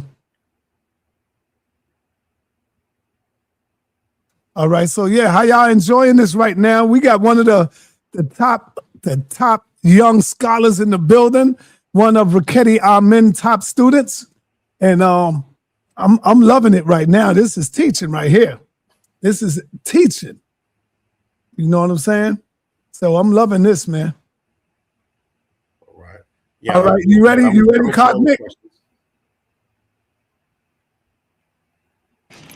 All right, yeah. Can you hear me now? Yes, I can hear you a little better. Try to put. Yeah. Yo, peace, Sonjedi, light and love, Uncle Jasaneb, all everybody. That's it.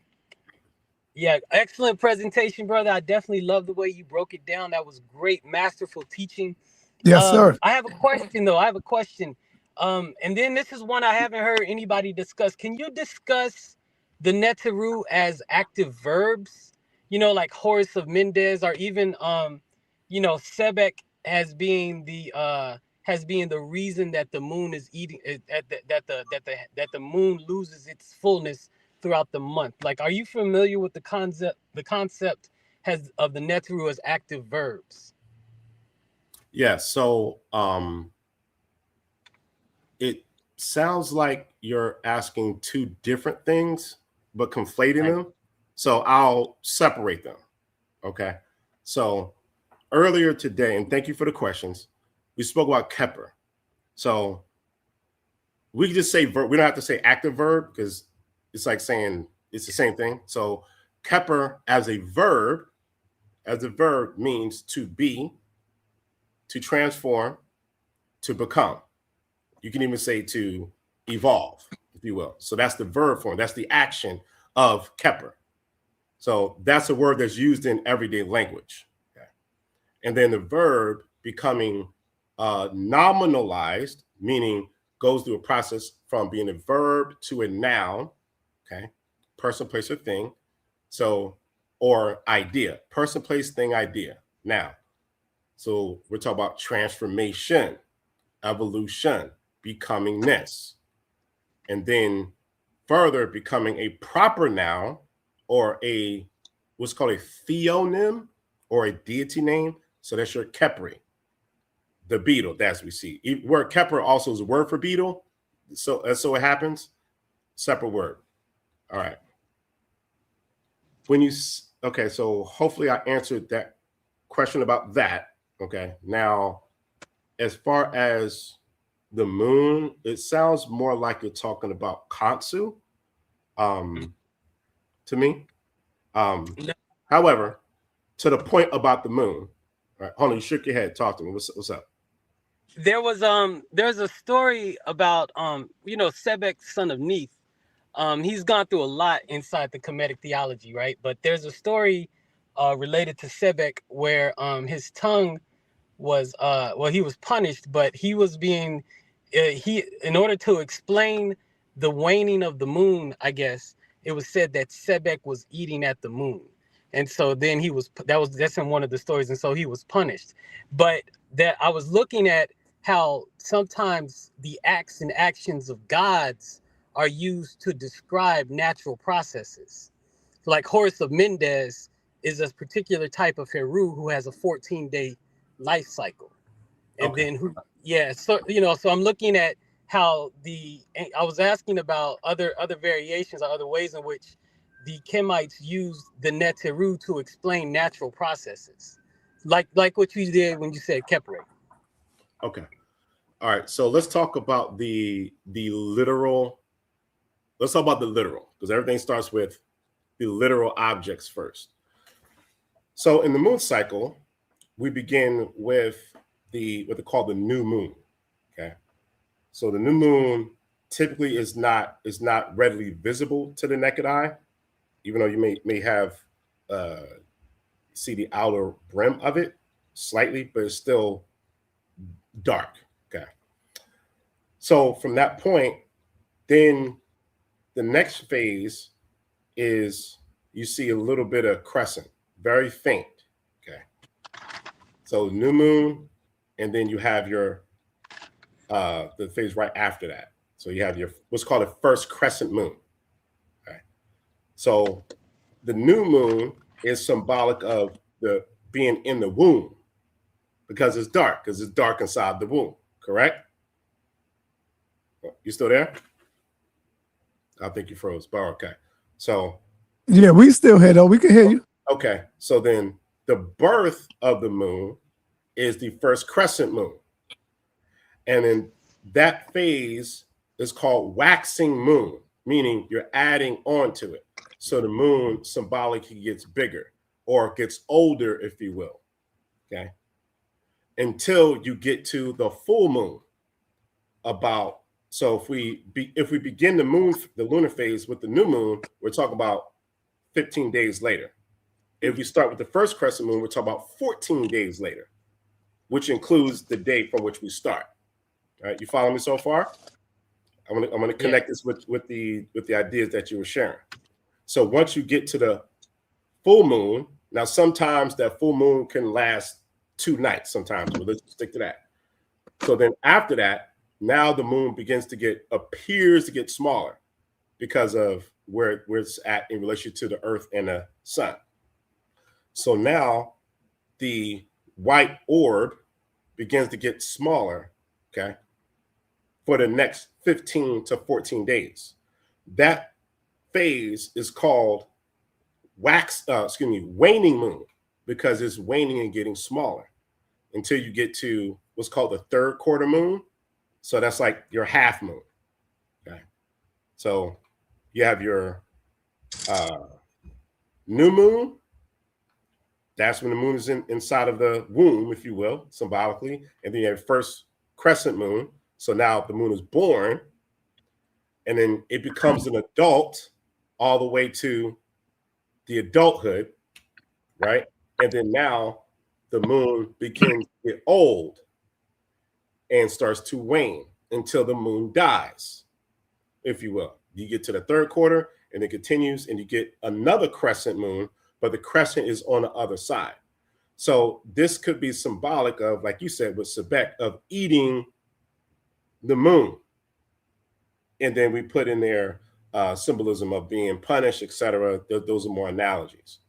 So that also goes for Asar or Wasir. It goes to his cycle as well. Some would make that analogy with goddesses. So hopefully that kind of answers that question.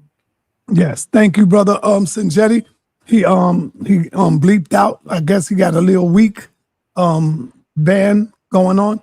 But we got King J in the building. King J, what's up, my brother? How you doing, man? Let's get it in. Make this question good. You got one question. I'm gonna try to make it a good one for you. Peace, Sonjedi. How you doing? Peace, brother. How you feeling? I'm well. You mentioned the hymn of the Itin, so I'll use that as a primary source to base my question off of.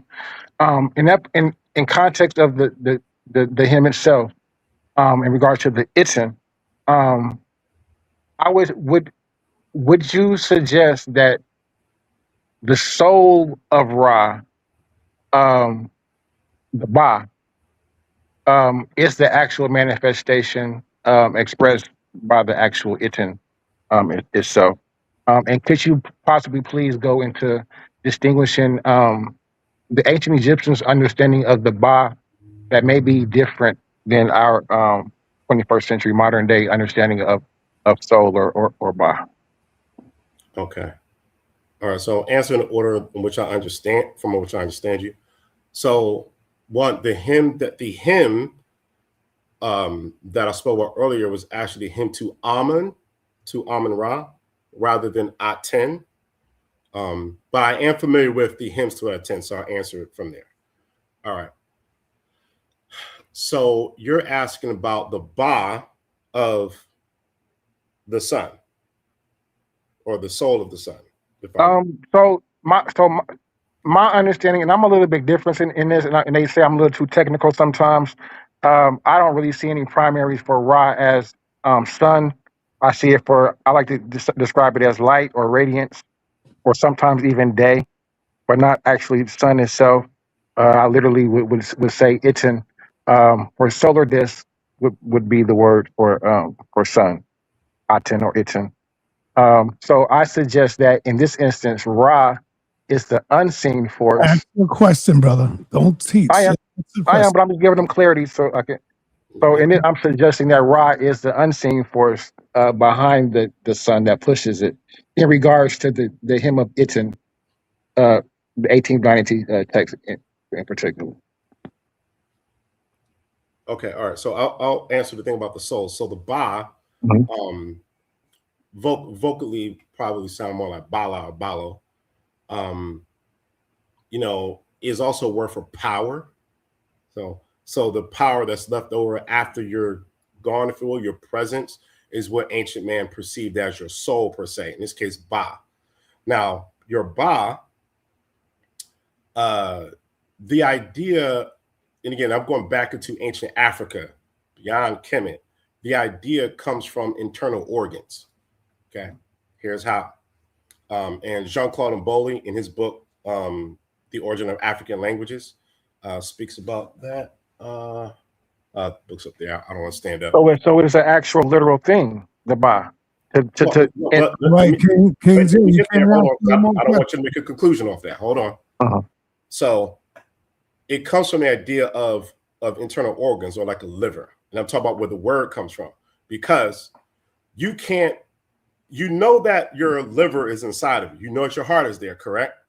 But can you see it? No, but you know it's there. So the idea of something that's the living part of you being present, although you cannot physically see it, comes from the idea of internal organs. I'm talking about in African languages. So the word that we say Ba in Kemetic comes from a word like bala, balo, which in other African languages is a word for an internal organ. But then when it becomes abstract, it's the idea of what we're calling soul per se. Okay. So now the image of what we call the Ba bird, okay, category G of the Gardner code in Egyptian grammar, it will have the head of the person in which it represents. Okay. So it's put on a bird because birds fly. So what the Greeks have as the transmigration of the soul, transmigrating, moving on the soul, is they get it from the Kemet to you. This is why they have the person put on the bird, because it gives the idea of flight and movement. Okay. So the Ba of Ra, okay, and I'm going to answer that question that you mentioned about the sun and Aten. This is the power of Ra still being present, whether you see it or not. So, and you have a human analogy because we see Ra like a human. So, and this is one of the reasons why we may say that African people are the ultimate humanists, because we humanize everything. Okay. Now, to the question or the statement, when you said you haven't seen any primaries that the sun represents Ra, restate that. So in text, when I see the word for sun, I see it as Aten. When I see the word for day, radiance, or light, I see it as Ra. Okay, so the primary word, now when you said you haven't seen it in the text, because when I look at text, and we're talking about from the Old Kingdom, and again, I read text like almost every single day, like a devout Muslim reads the Quran, okay? And I'm talking about text with Medu Neter in it. I would invite you to do more research, okay? Or even cursory looking, because the commonality of Ra representing the sun is so abundant. This is why how do I say this? I don't understand. See it as day. If you looked at text, I don't see how you would come to that conclusion. So I would invite you to do a little more, because it's very abundant. Even with the phonograms where it says Ra, it's a R, and it is there. So it's abundant. Now, Aten, it is a word, one of the words for the sun. So that part is indeed correct, but it doesn't negate Ra. It's one of the words for the sun. Like Atum is a word for the sun, Ra is a word for the sun, Aten is a word for the sun. Now, when we go to what's called the Amarna period, and we're talking about the 14th century BCE, when Akhenaten took the throne, okay, he brought Aten, that was his preference, as the sa.neter, okay. Even his father, Amenhotep III, or Neb-Ma'at-Ra Amenhotep, even utilized Aten, okay. But Aten is an old deity. He just brought it to the forefront. and that became a common word. But it's also within what's called late Egyptian. But in Old and Middle Egyptian, it's more common using Ra. Late Egyptian, they use Aten, but they also use Shu as well. So it's not that Ra is not the sun disk. It's simply which word are these scribes using for the sun. Okay. So yes, please do look more because that is definitely a fundamental thing that Ra represents the sun. It's Old Kingdom all the way to the Greco-Roman era. It's even across Africa that Ra is used for the word for the sun. So, all right, thank you, King J. We're gonna move on to Rakufu in the building. Rakufu, what up, brother? Come on, Rakufu, you froze up on me, man. What's happening? Okay, Rakufu can't hear me. Let me move on. You got your camera off, so I will skip you. Oh man, I was getting ready to go to God Energy, but he turned his camera off. Okay, let me go to God Energy. I got to skip the other brother. He had his camera off. God Energy, what up, man? God Energy having problems. About the Mandy. Hello, y'all can hear me? Yeah, I hear you now, brother. You got a question? Right.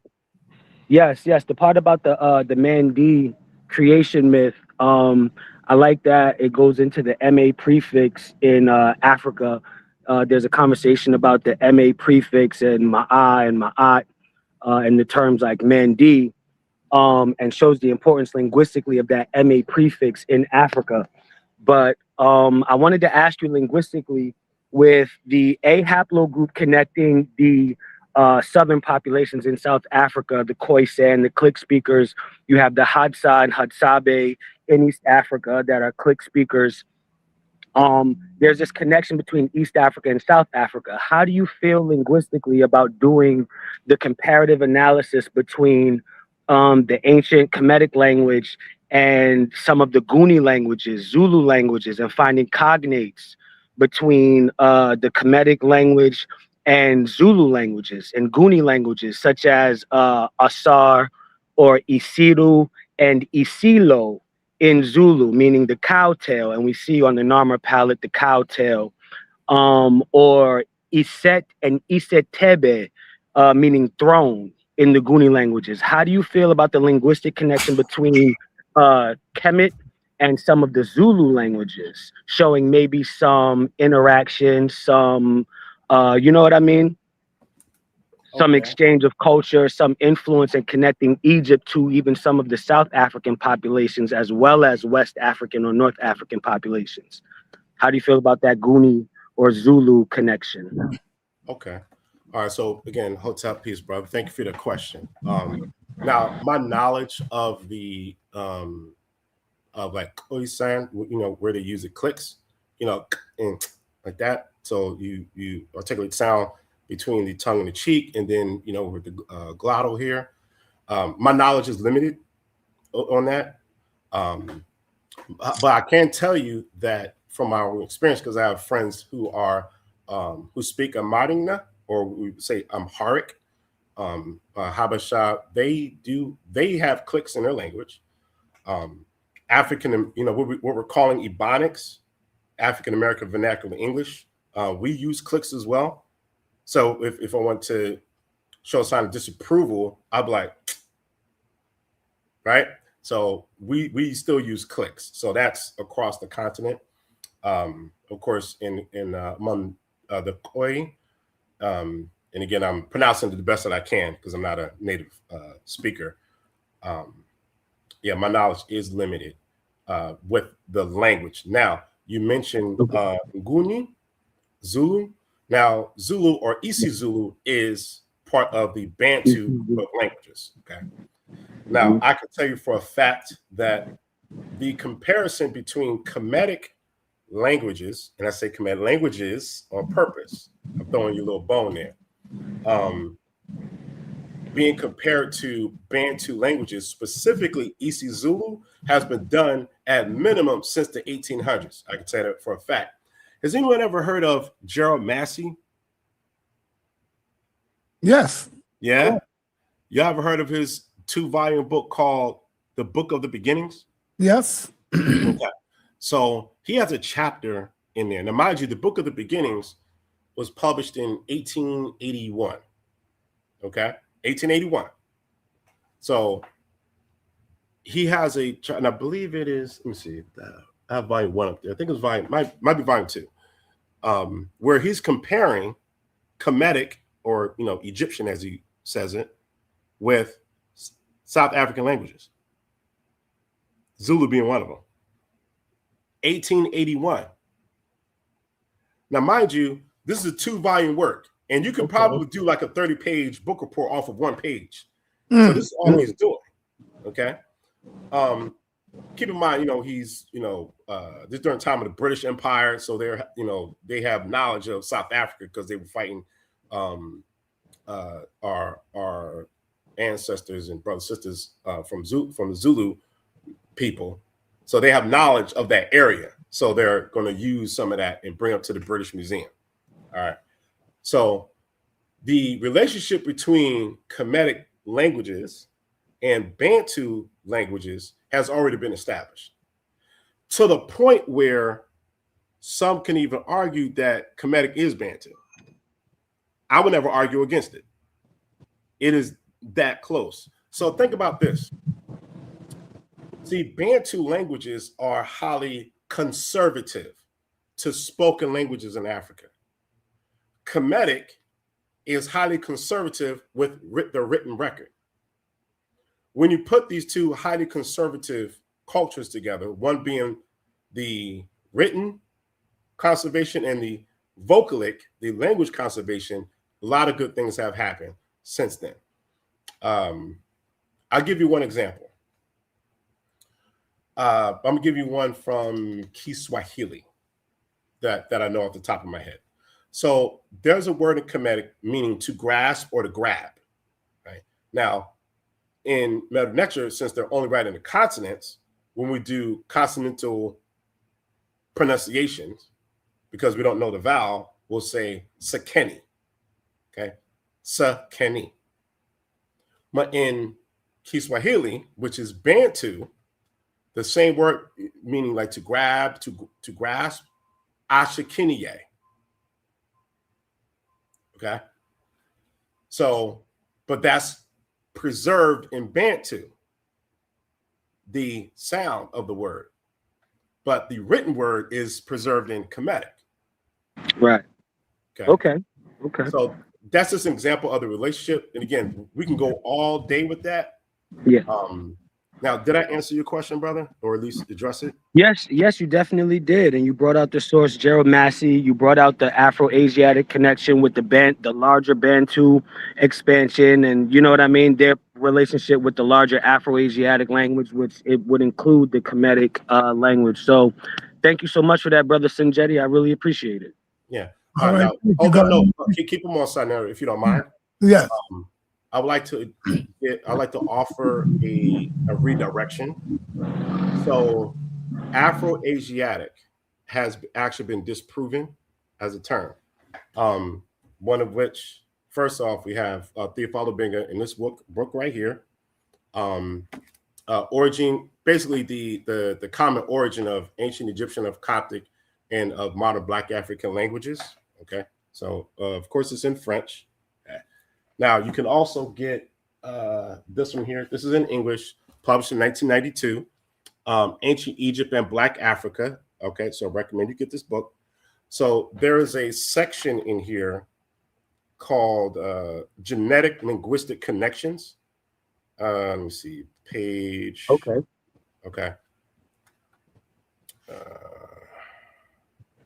Page 105. Yeah, it starts on page 105, chapter 3, Genetic Linguistic Connections, Ancient Egypt and Black Africa. In there, he, and even prior to him, Sheikh Anta Diop, have demonstrated that what we're calling Afro-Asiatic as a linguistic group is a scientific fraud. Now, of course, most of us don't know that kind of research, so I'm not downing anybody, anything like that. But Shekenta Job. Let me see if here we go. So this is Shekenta Job's linguistic book right here. Okay. Pour la génétique de l'Égyptien pharaonique et de l'Inde négro-africain. All right. So this is the parentage of pharaonic Egyptian and Black African languages. So of course my French ain't all that. So But, I wouldn't argue against that either, right? And from the archaeogenetics and pointing to these early speakers of this language coming from the Sahel region, having ancestry with groups like the Ibero-Maurusians from 25,000 BCE, Kithians, the origin is completely North African. And then it spreads. So I think I already get where they're going with that. So ancient Egypt and Black Africa is definitely something I think I'm going to pick up to add on to what I've already researched. But just from you saying that, I can see through the archaeogenetics how they are disproving that. all right. So disproving what part? Afro-Asiatic as being basically a linguistic misnomer. I can see why they're saying that, because the origins of these speakers don't have an Afro-Asiatic origin. They have an exclusively North African origin, right? So I can see why you would say Afro-Asiatic is a misnomer. And really, it's just an African language family that became popular with people we later call Asiatics. Again, thank you for the response. I would say that, remember, genetics and languages are two separate things. Yep. So, like me, I have African genes, okay? Yes. But I'm not from England. Right.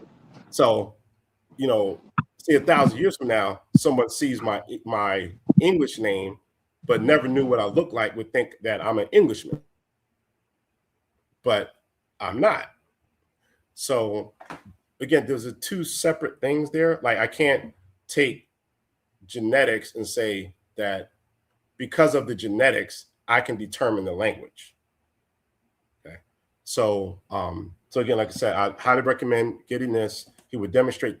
Now, I want to talk about on the linguistic basis, Afro-Asiatic has been disproven as a genetic family. I could do another question about that in general. No problem. But yeah, definitely get the book. Right, Johannes. It's on you, brother. Got a question?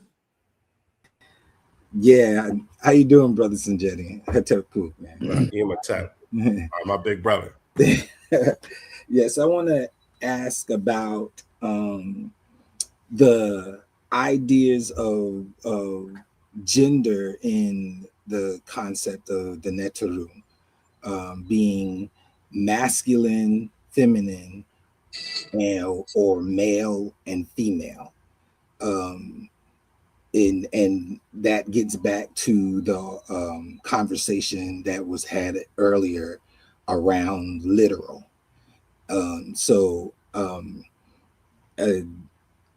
Is the Neteru female and male, or are they masculine and feminine?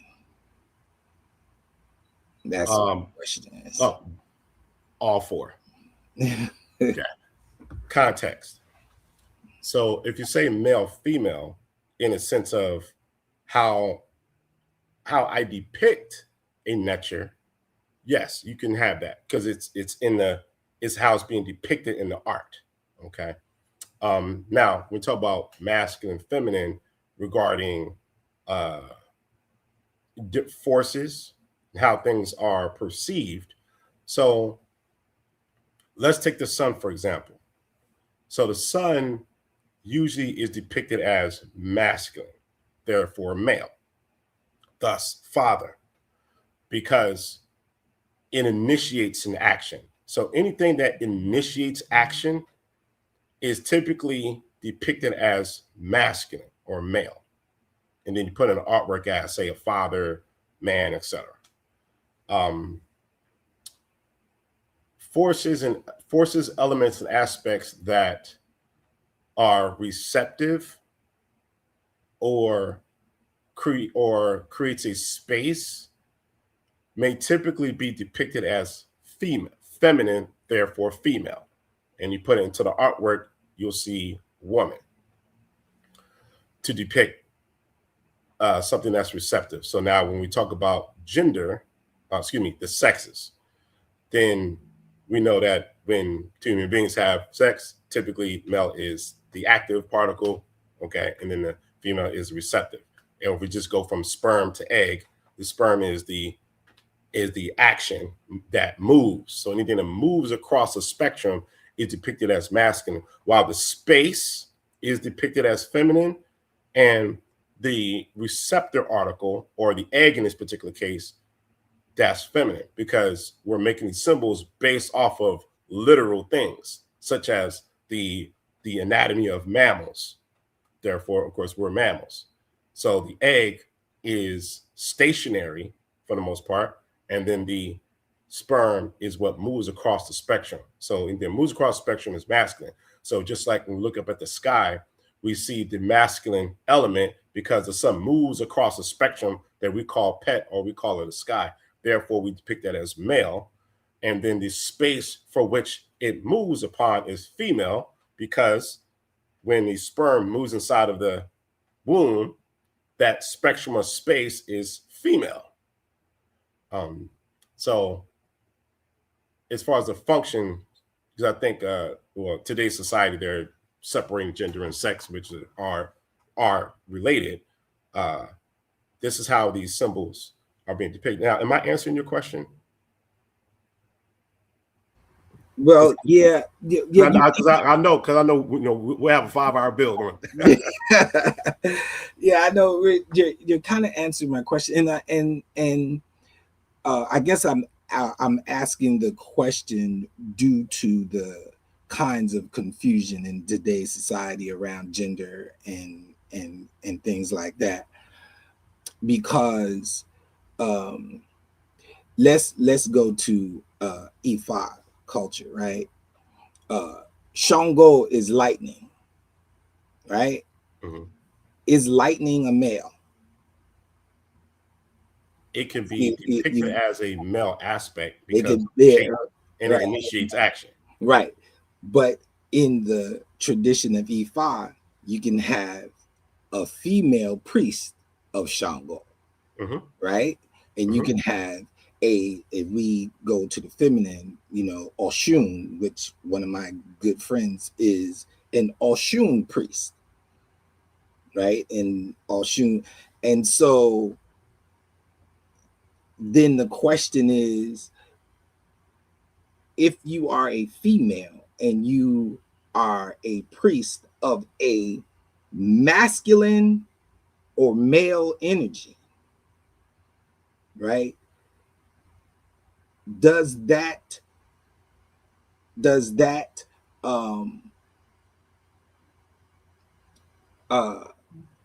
redefine gender? No. And that's kind of what I'm trying to get into, or trying to get that understanding of, or trying to have you speak about, Okay. So no, it doesn't change her function. It doesn't make her a male or anything like that, and vice versa. Because I'm a priest of a Necheret, or a female Orisha, it doesn't make me female or change my function.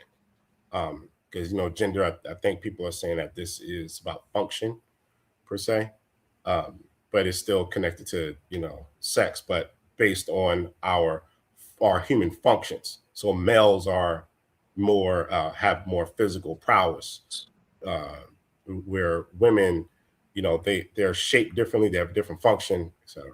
So hopefully that addresses it somewhat. All right, Harwin, can you hear? Yeah, I can. Can you hear me? Yes, can you hear Sonjedi? Because I see you pointing at your ear. Yeah, I hear him now, but all right. First of all, let me just say, my brother Rkhtyamen, I didn't skip over you. I called you a few times. You didn't hear me, and so I kept it moving. Hercules, you're next, and then I got you, Rkhtyamen. When y'all jump out and come back in, y'all fall to the back. So I go on as we go in. Go ahead, Harwin. Yeah, that's why I keep falling to the back. I keep having to change. Yeah. So I'm gonna try to get this out before it go bad again because I've been having to change browsers. Sonjedi, I heard about you from a couple people. Haven't seen too much of your work myself, and I didn't catch your whole build, but I caught portions of the part when you was talking about Nyama, and that was a powerful build.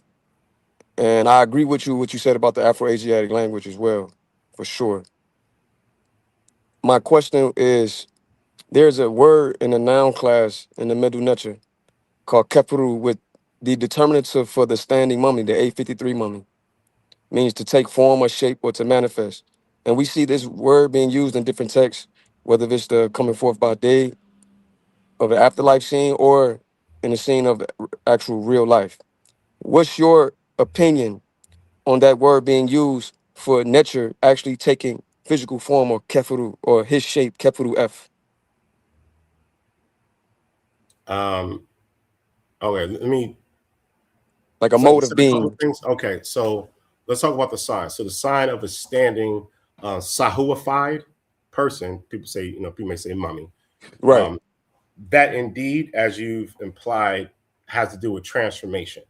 Because when a person goes through the ritual, what some would call the ritual of resurrection, via the opening of the mouth ceremony, and then they are transformed from, a regular person. They go through the ritual of, you go through the Pertum Heru, if you will.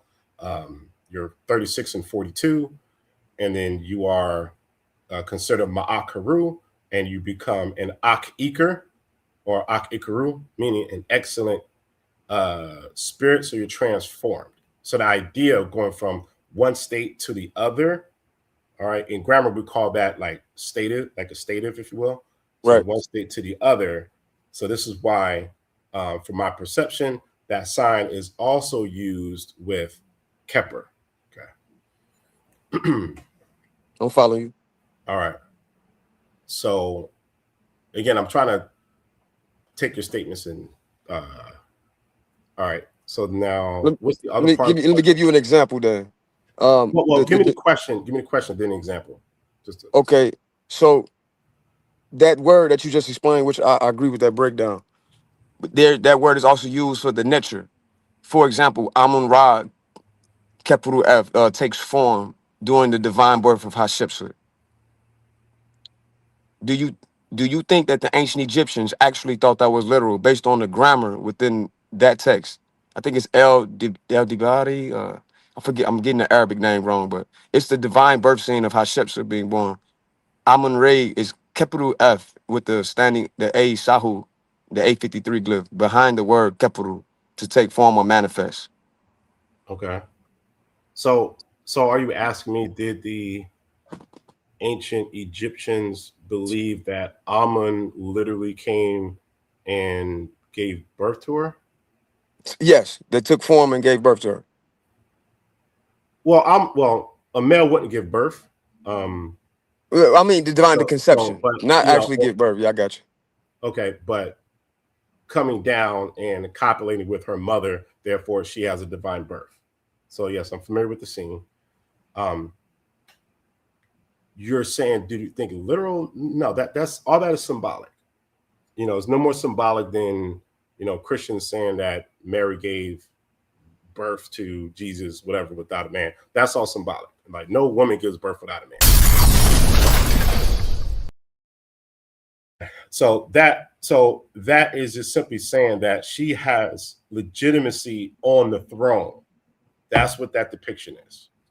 That's what that's saying. It's all symbolic. Like, yeah, I have more to say about it, but I understand. Yeah, we'll be up here for 5 hours talking about that. All right, thank you, brother Holland. All right, you failed.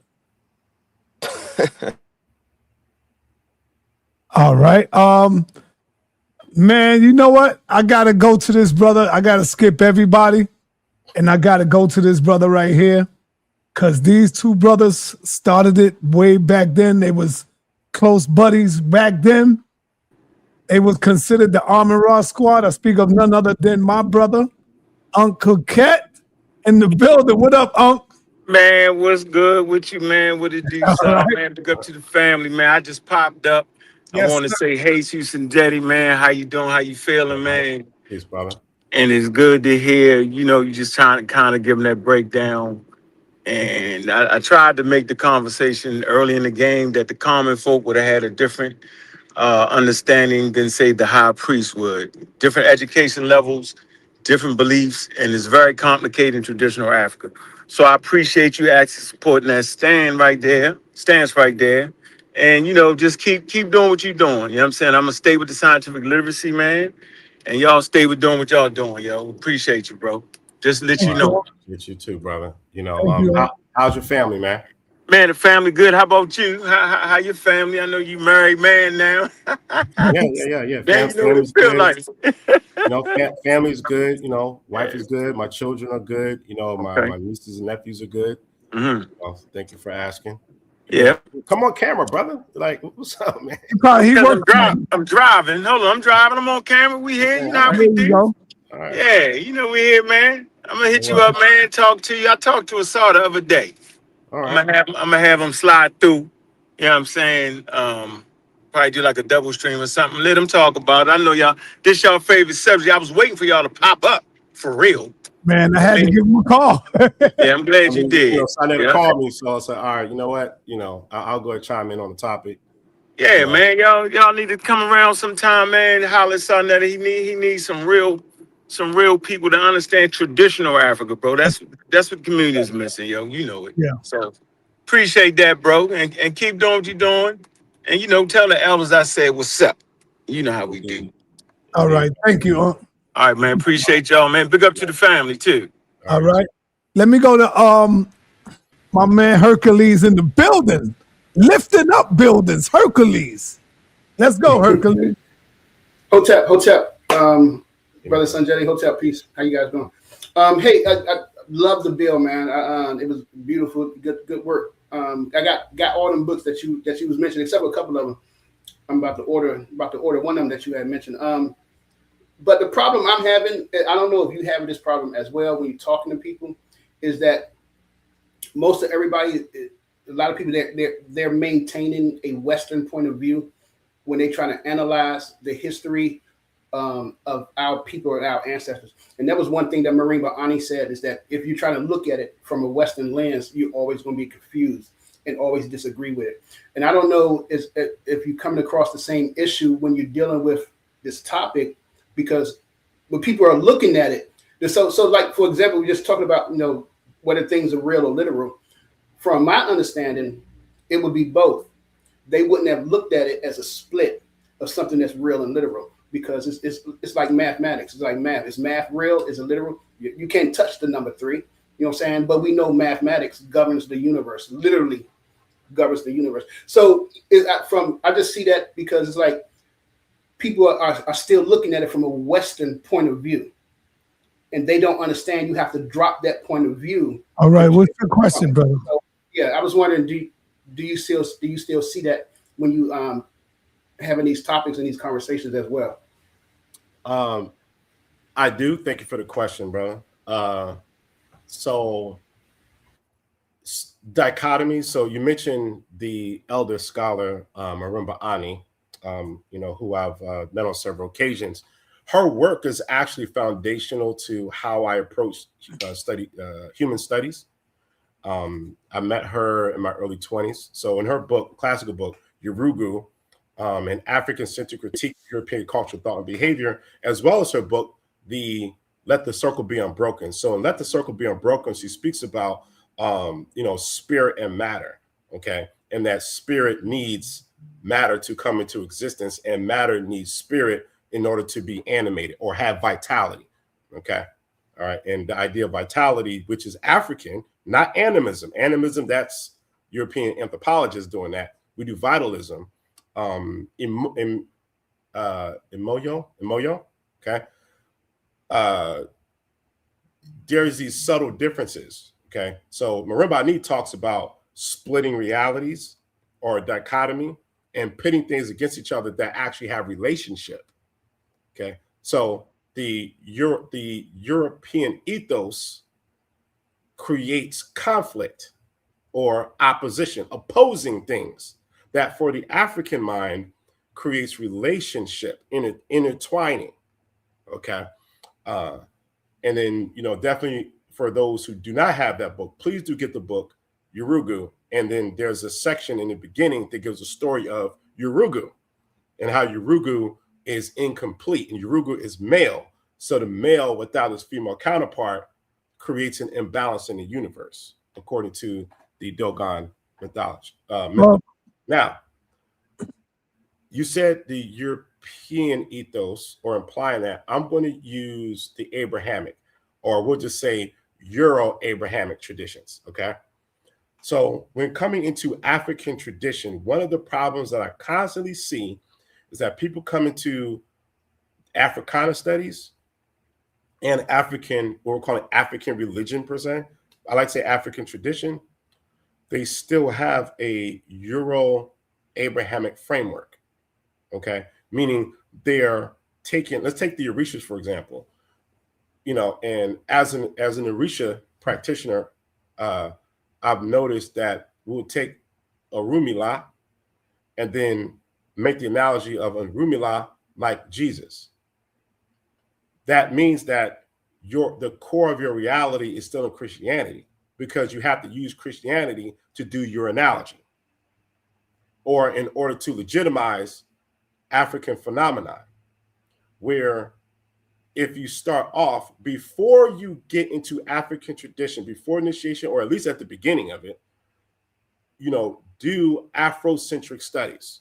So get the book Afrocentricity, A Theory of Social Change by Dr. Malefikete Asante. You got to get works by Dr. Chikwe Akua. Okay, get works by him. Get Ma'at. Here we go. You need to get Ma'at, The Guiding Principles of Moral Living. You need to have this. Everyone needs to have this. Ma'at, The Guiding Principles of Moral Living, Takai Kilimanjaro, Ife Kilimanjaro. You need to have this, okay? Because we have to get our morals and ethics down. But you have to move from the Abrahamic paradigm and the Eurocentric paradigm, which pits things against each other that should have relationship, and the Abrahamic paradigm, which has this egocentric core to it.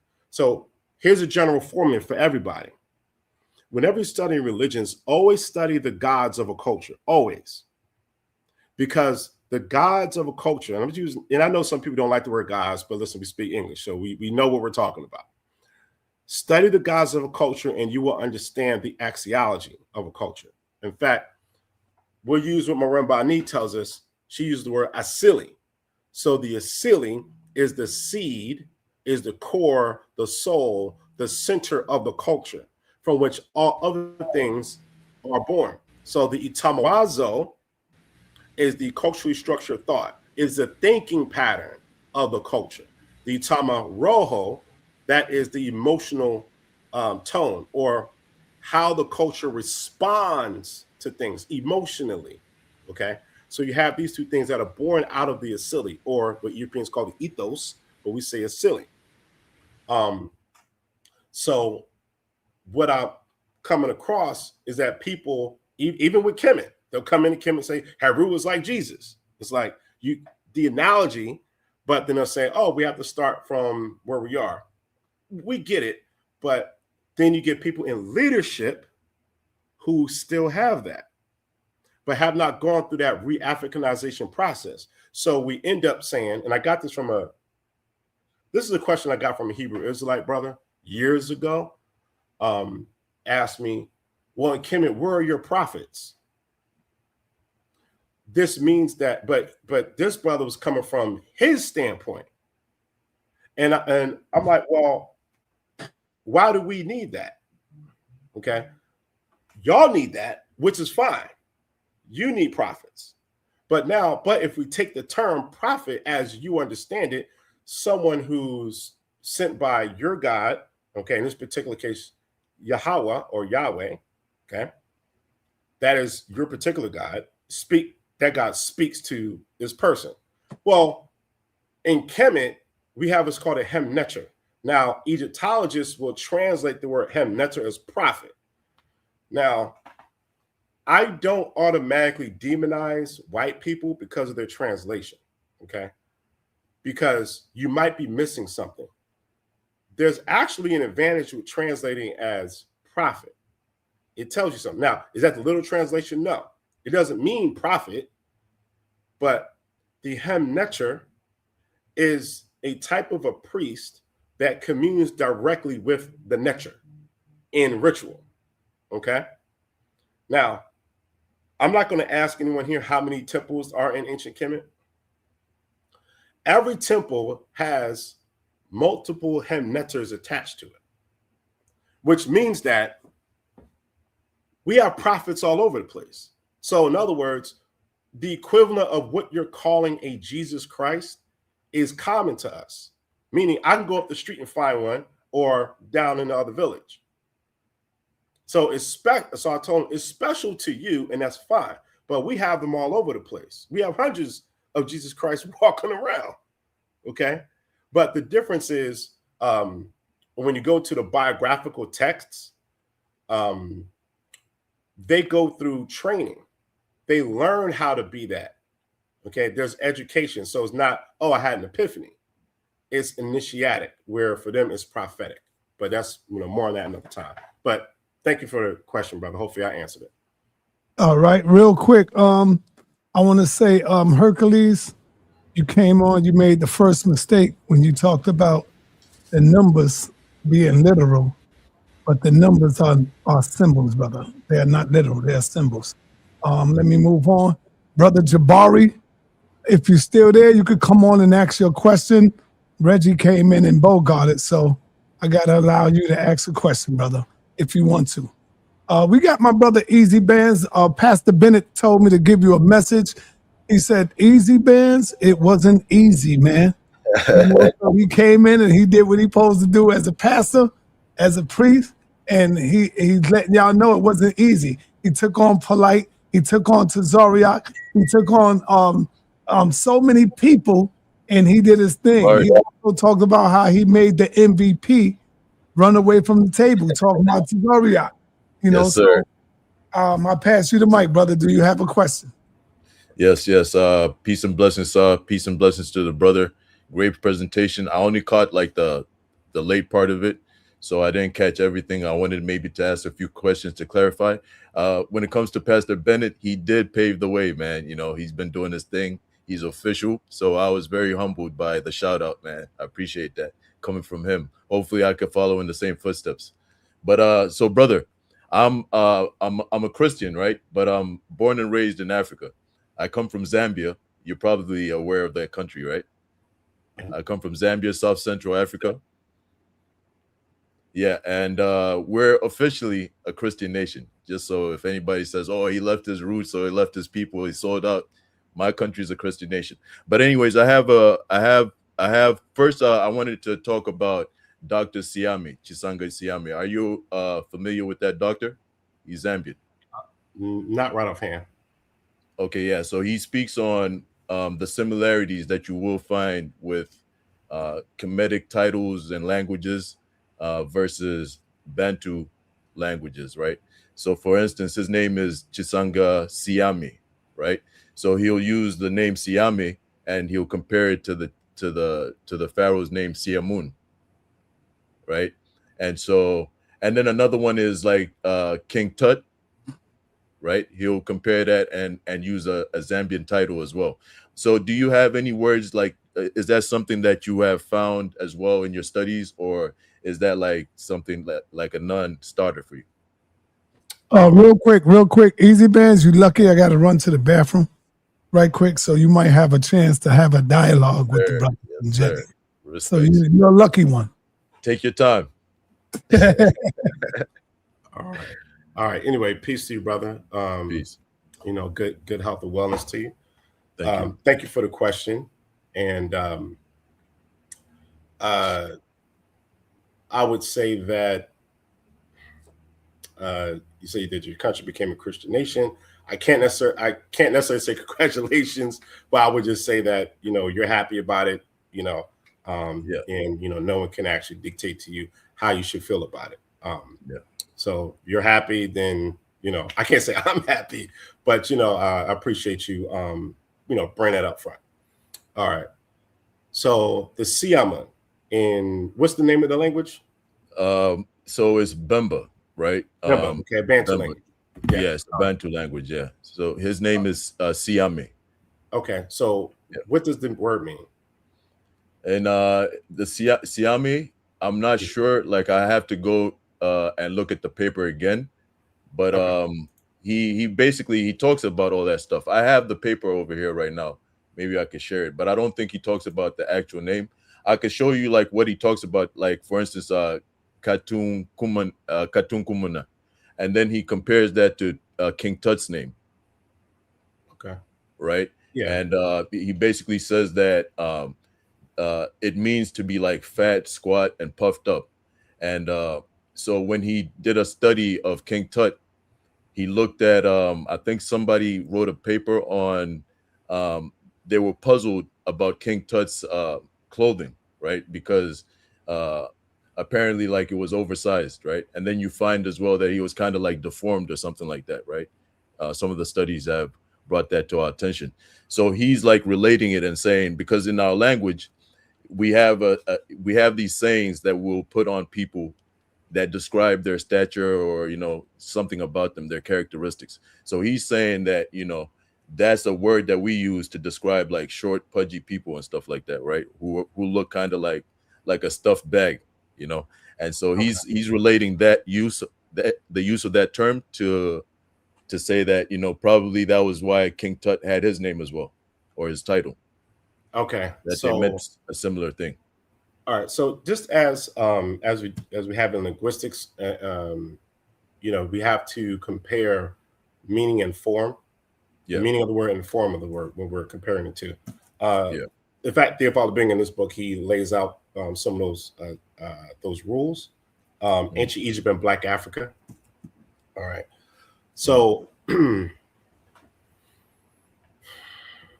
so tut or tiwit, okay. It's a word that means like image. Okay. Image? Yes, it means image. And then of course, ankh, as we're pronouncing it, okay. Of course, life. So, living image of Amen, to Ankh Amen. So if he's saying that in the words that can you repeat what's the proposed equivalent in Bemba? That it's Katunkumune, and then you could say it as Ukutunkumana. So there's Uku means to do something, Tunkumana, right? And that's the term. Yeah. Okay. So we would have to look at that a little bit more. I know my brother Imhotep, he's more adept in Bantu, as well as Dr. Mubabengi Bulolo. They're more adept, but unless I'm given the meaning of the word in Bemba, then then we can go from there. But I can't I can't have an informed opinion or position. All right, so if anything, I'll just I'll name drop him for you, and maybe you can look into the journal. He has a paper out there. I think it would be very interesting to hear you come back and maybe comment on it. The next thing I wanted to ask, what's the name of the paper? I'm going to pull it up now. All right, so it is. Give me the author's name. So it is Chisanga N. So that's CHISANGA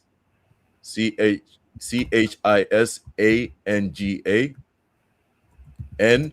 So N is basically his middle name, N, and then last name Siame. So SIAME. And the title is Katunkumene, which is K A. You got it? Yeah. All right. All right. So I'll look at that later. Thank you for that. All right, thanks. So so the next thing I wanted to go into is I didn't catch exactly. I heard some of the stuff you're saying, but I didn't catch exactly if you actually believe that the Africans, like my culture, like if we actually believe in like deities or not, like real literal deities. So my understanding of Bantu cosmology and symbols, I don't have a what's this book here? By Temples. Oh, here we go. I first learned about this from Sheikh into Job. Let me pull up your video back. Okay, here you go. So Bantu Philosophy by Plessy Temples. So I read this published by Parisien Africain in Paris, translated in English. Very in depth, very in depth.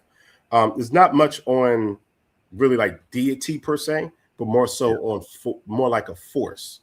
So the ancestor, got all the stuff in my head. Let me just look at it. He wrote the cosmology of the Bantu Congo. I don't know why his name is escaping me at the moment.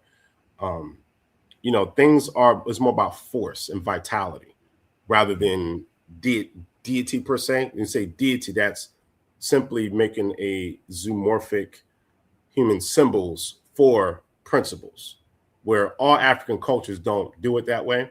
So some of the Bantu don't. It's more about force. The Inyame force. Yeah. So and I my love ancestry that. mandate. My ancestry mandate. So we do Inyame or Inyama. I love that you brought that up, man, because that is the name of a Bantu deity, right? And you find it changes a little bit, right? You might find it as in Zambi, you might find it as Nyambe. In my area, you find it as either Nyambe or Mulungu. Even there's another word, Mulungu, for it. Now, in my culture, we do believe in ancestral spirits. We also believe in a deity, right? So, for instance, we believe overall in Mulungu, who is a creator deity, created everything, right? Spirits, lesser spirits, etc. And there, I could go deeper into that, but we probably don't have time. There's a lot of people. But I wanted to just show you something about my culture, basically, is that we, even when it comes to picking the chief, right? They'll usually try to use like 3 different tactics to gain ascendancy to the chief, to the chieftainship. So they'll use the ancestral spirits to gain support.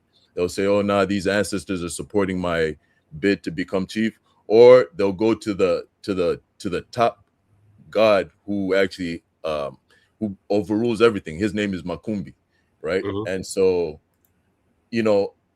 so my thing is that this Makumbi character, he's an actual god, right? He's a spiritual. It says he's the highest spiritual element invoked in Ushi chieftainship, and his name is Makumba. So when you say stuff like when we describe these spirits or these characters, right, as gods or whatever, then we're leaning into Eurocentric thought. That's where I have a little bit of pushback, because I don't even think that is Eurocentric thought. I think that the Europeans learned from us, or learned from the Middle East about these concepts, and they just pushed them. But at this time, even if we look right now, like Africa is basically the center of Christianity. There's more Christians in Africa than anywhere else in the continent, in the world, right, at this point in time. So do you I mind wouldn't. if you pause for a second? All right, go ahead. Because you said something that I want to touch on before we go too far. Give me clarity. You were saying that to make, I guess, these forces, ancestors, spirits into deities, that's Eurocentric? No, I was saying that was kind of what you're alluding to, and that's where I have a little bit of pushback when you say that. When you say that us Africans describing our spirits and describing our belief systems using terms like spirits and things like that, or comparing them to Jesus, saying that is Eurocentric, that's where I have some pushback, because those ideas are not Eurocentric. Okay, all right. So just as a point of clarity, that actually was not what I was saying. Okay. So to make what people are calling a deity, it is an African concept because it is obvious. Okay. Yes. With the record. So I wouldn't even think in that train of thought. I'm just thinking there's probably a disconnect between maybe what you've heard from people before and what I was saying. So let's make a redirection, if you will. Okay. So what I was saying is that based on a question that that a brother previously asked, what kind of problems do I come across? So the problems that I come across, at least what I'm perceiving as a problem, is that when people come into African tradition, that people calling religion, African religion, they're coming in with preconceived positions that they've gotten from Abrahamism, i.e., Judaism, Christianity, Islam, and judging African traditions based on how these religions operate. That's actually what I was saying. So the comparison, which you might have heard, when someone compares Rumila, which is part of the pantheon of one of the traditions that I practice, with Jesus, because to do that, you're taking the Abrahamic paradigm and using it to legitimize African tradition. So that's actually what I was saying. Okay. Right? Where the two, let's take Christianity, which I'm assuming you're more familiar with. Yep. So when I'm saying to people, look at the deities of that culture, where I was going with that is, you can understand the psychology of the people based on the behavior of the deities or gods of the culture. Okay. So, for example, and this is why I'm saying it doesn't mix. So when you go into the biblical narrative and you go into the Old Testament, you go into the story of Noah, right? Now, why was there a flood? Because, and I'm just going to paraphrase everything, okay? So the deity, the Old Testament God is dissatisfied with humans, okay, because of their behavior.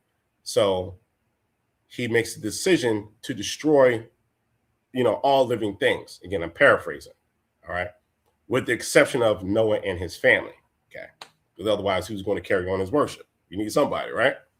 Pretty logical. All right, so he destroys everything because of his dissatisfaction. Now, let's do a compare and contrast. Let's go to ancient Kemet. In ancient Kemet, there is a story that Ra is dissatisfied with the behavior of people, okay? So, because basically the people are talking trash about him, saying he's old and all other kind of stuff, all right? So he gets angry and sends the eye of Ra, his eye, which is Het Heru, she transforms in Sekhmet and goes about and slaughtering human beings until Ra realizes, wait a minute, this is too much. She's going overboard. We need to put a stop to this. So they send Jehuti, the Neter of intelligence, to figure out a way to stop her. Jehuti, he makes some red wine. She drinks it. She gets drunk and she calms down and stops the bloodshed. All right, I skipped a lot of things in between just to get to the point. So now, what is the psychology between the two? So we go to the biblical narrative that the deity over the Old Testament, it's total destruction. Is that correct? Oh, I couldn't hear you. I've been muted, but yeah, something like that. It's not total, but yeah, it's. But you get my point. I get your point. Yeah. All right. So basically, with the exception of Noah and his family, everyone else is wiped out. Right? Okay. Ra has a limitation. Ra says we have to stop this. So let's calm her down. So he has a conscience saying we have to put a stop to the total destruction. And let me ask you this: and I'm just going to use the word Yahweh because I'm assuming that's the deity over the Old Testament. Yes. With the exception of Noah, does he have a limit to the slaughter? With the exception of Noah. Oh, with the exception of Noah, I mean that is the limit. You can't say is there a limit when except this person when that is the person he's saying. All right, we gotta move on now. All right, but now what I'm saying is Ra has a council with his elders, okay? in that story, which you do in African cultures. I think that you even talked about that and how a king is brought into authority.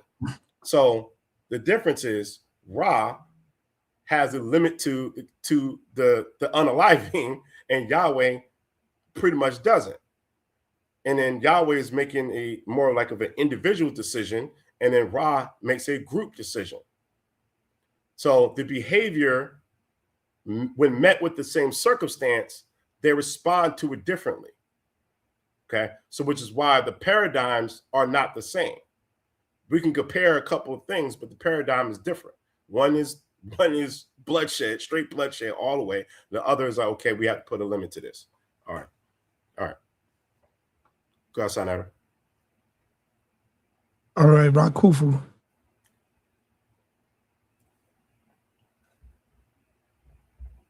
Can't hear you, Rakufu. See, that's what I'm talking about before. Oh, he has to take himself off mute.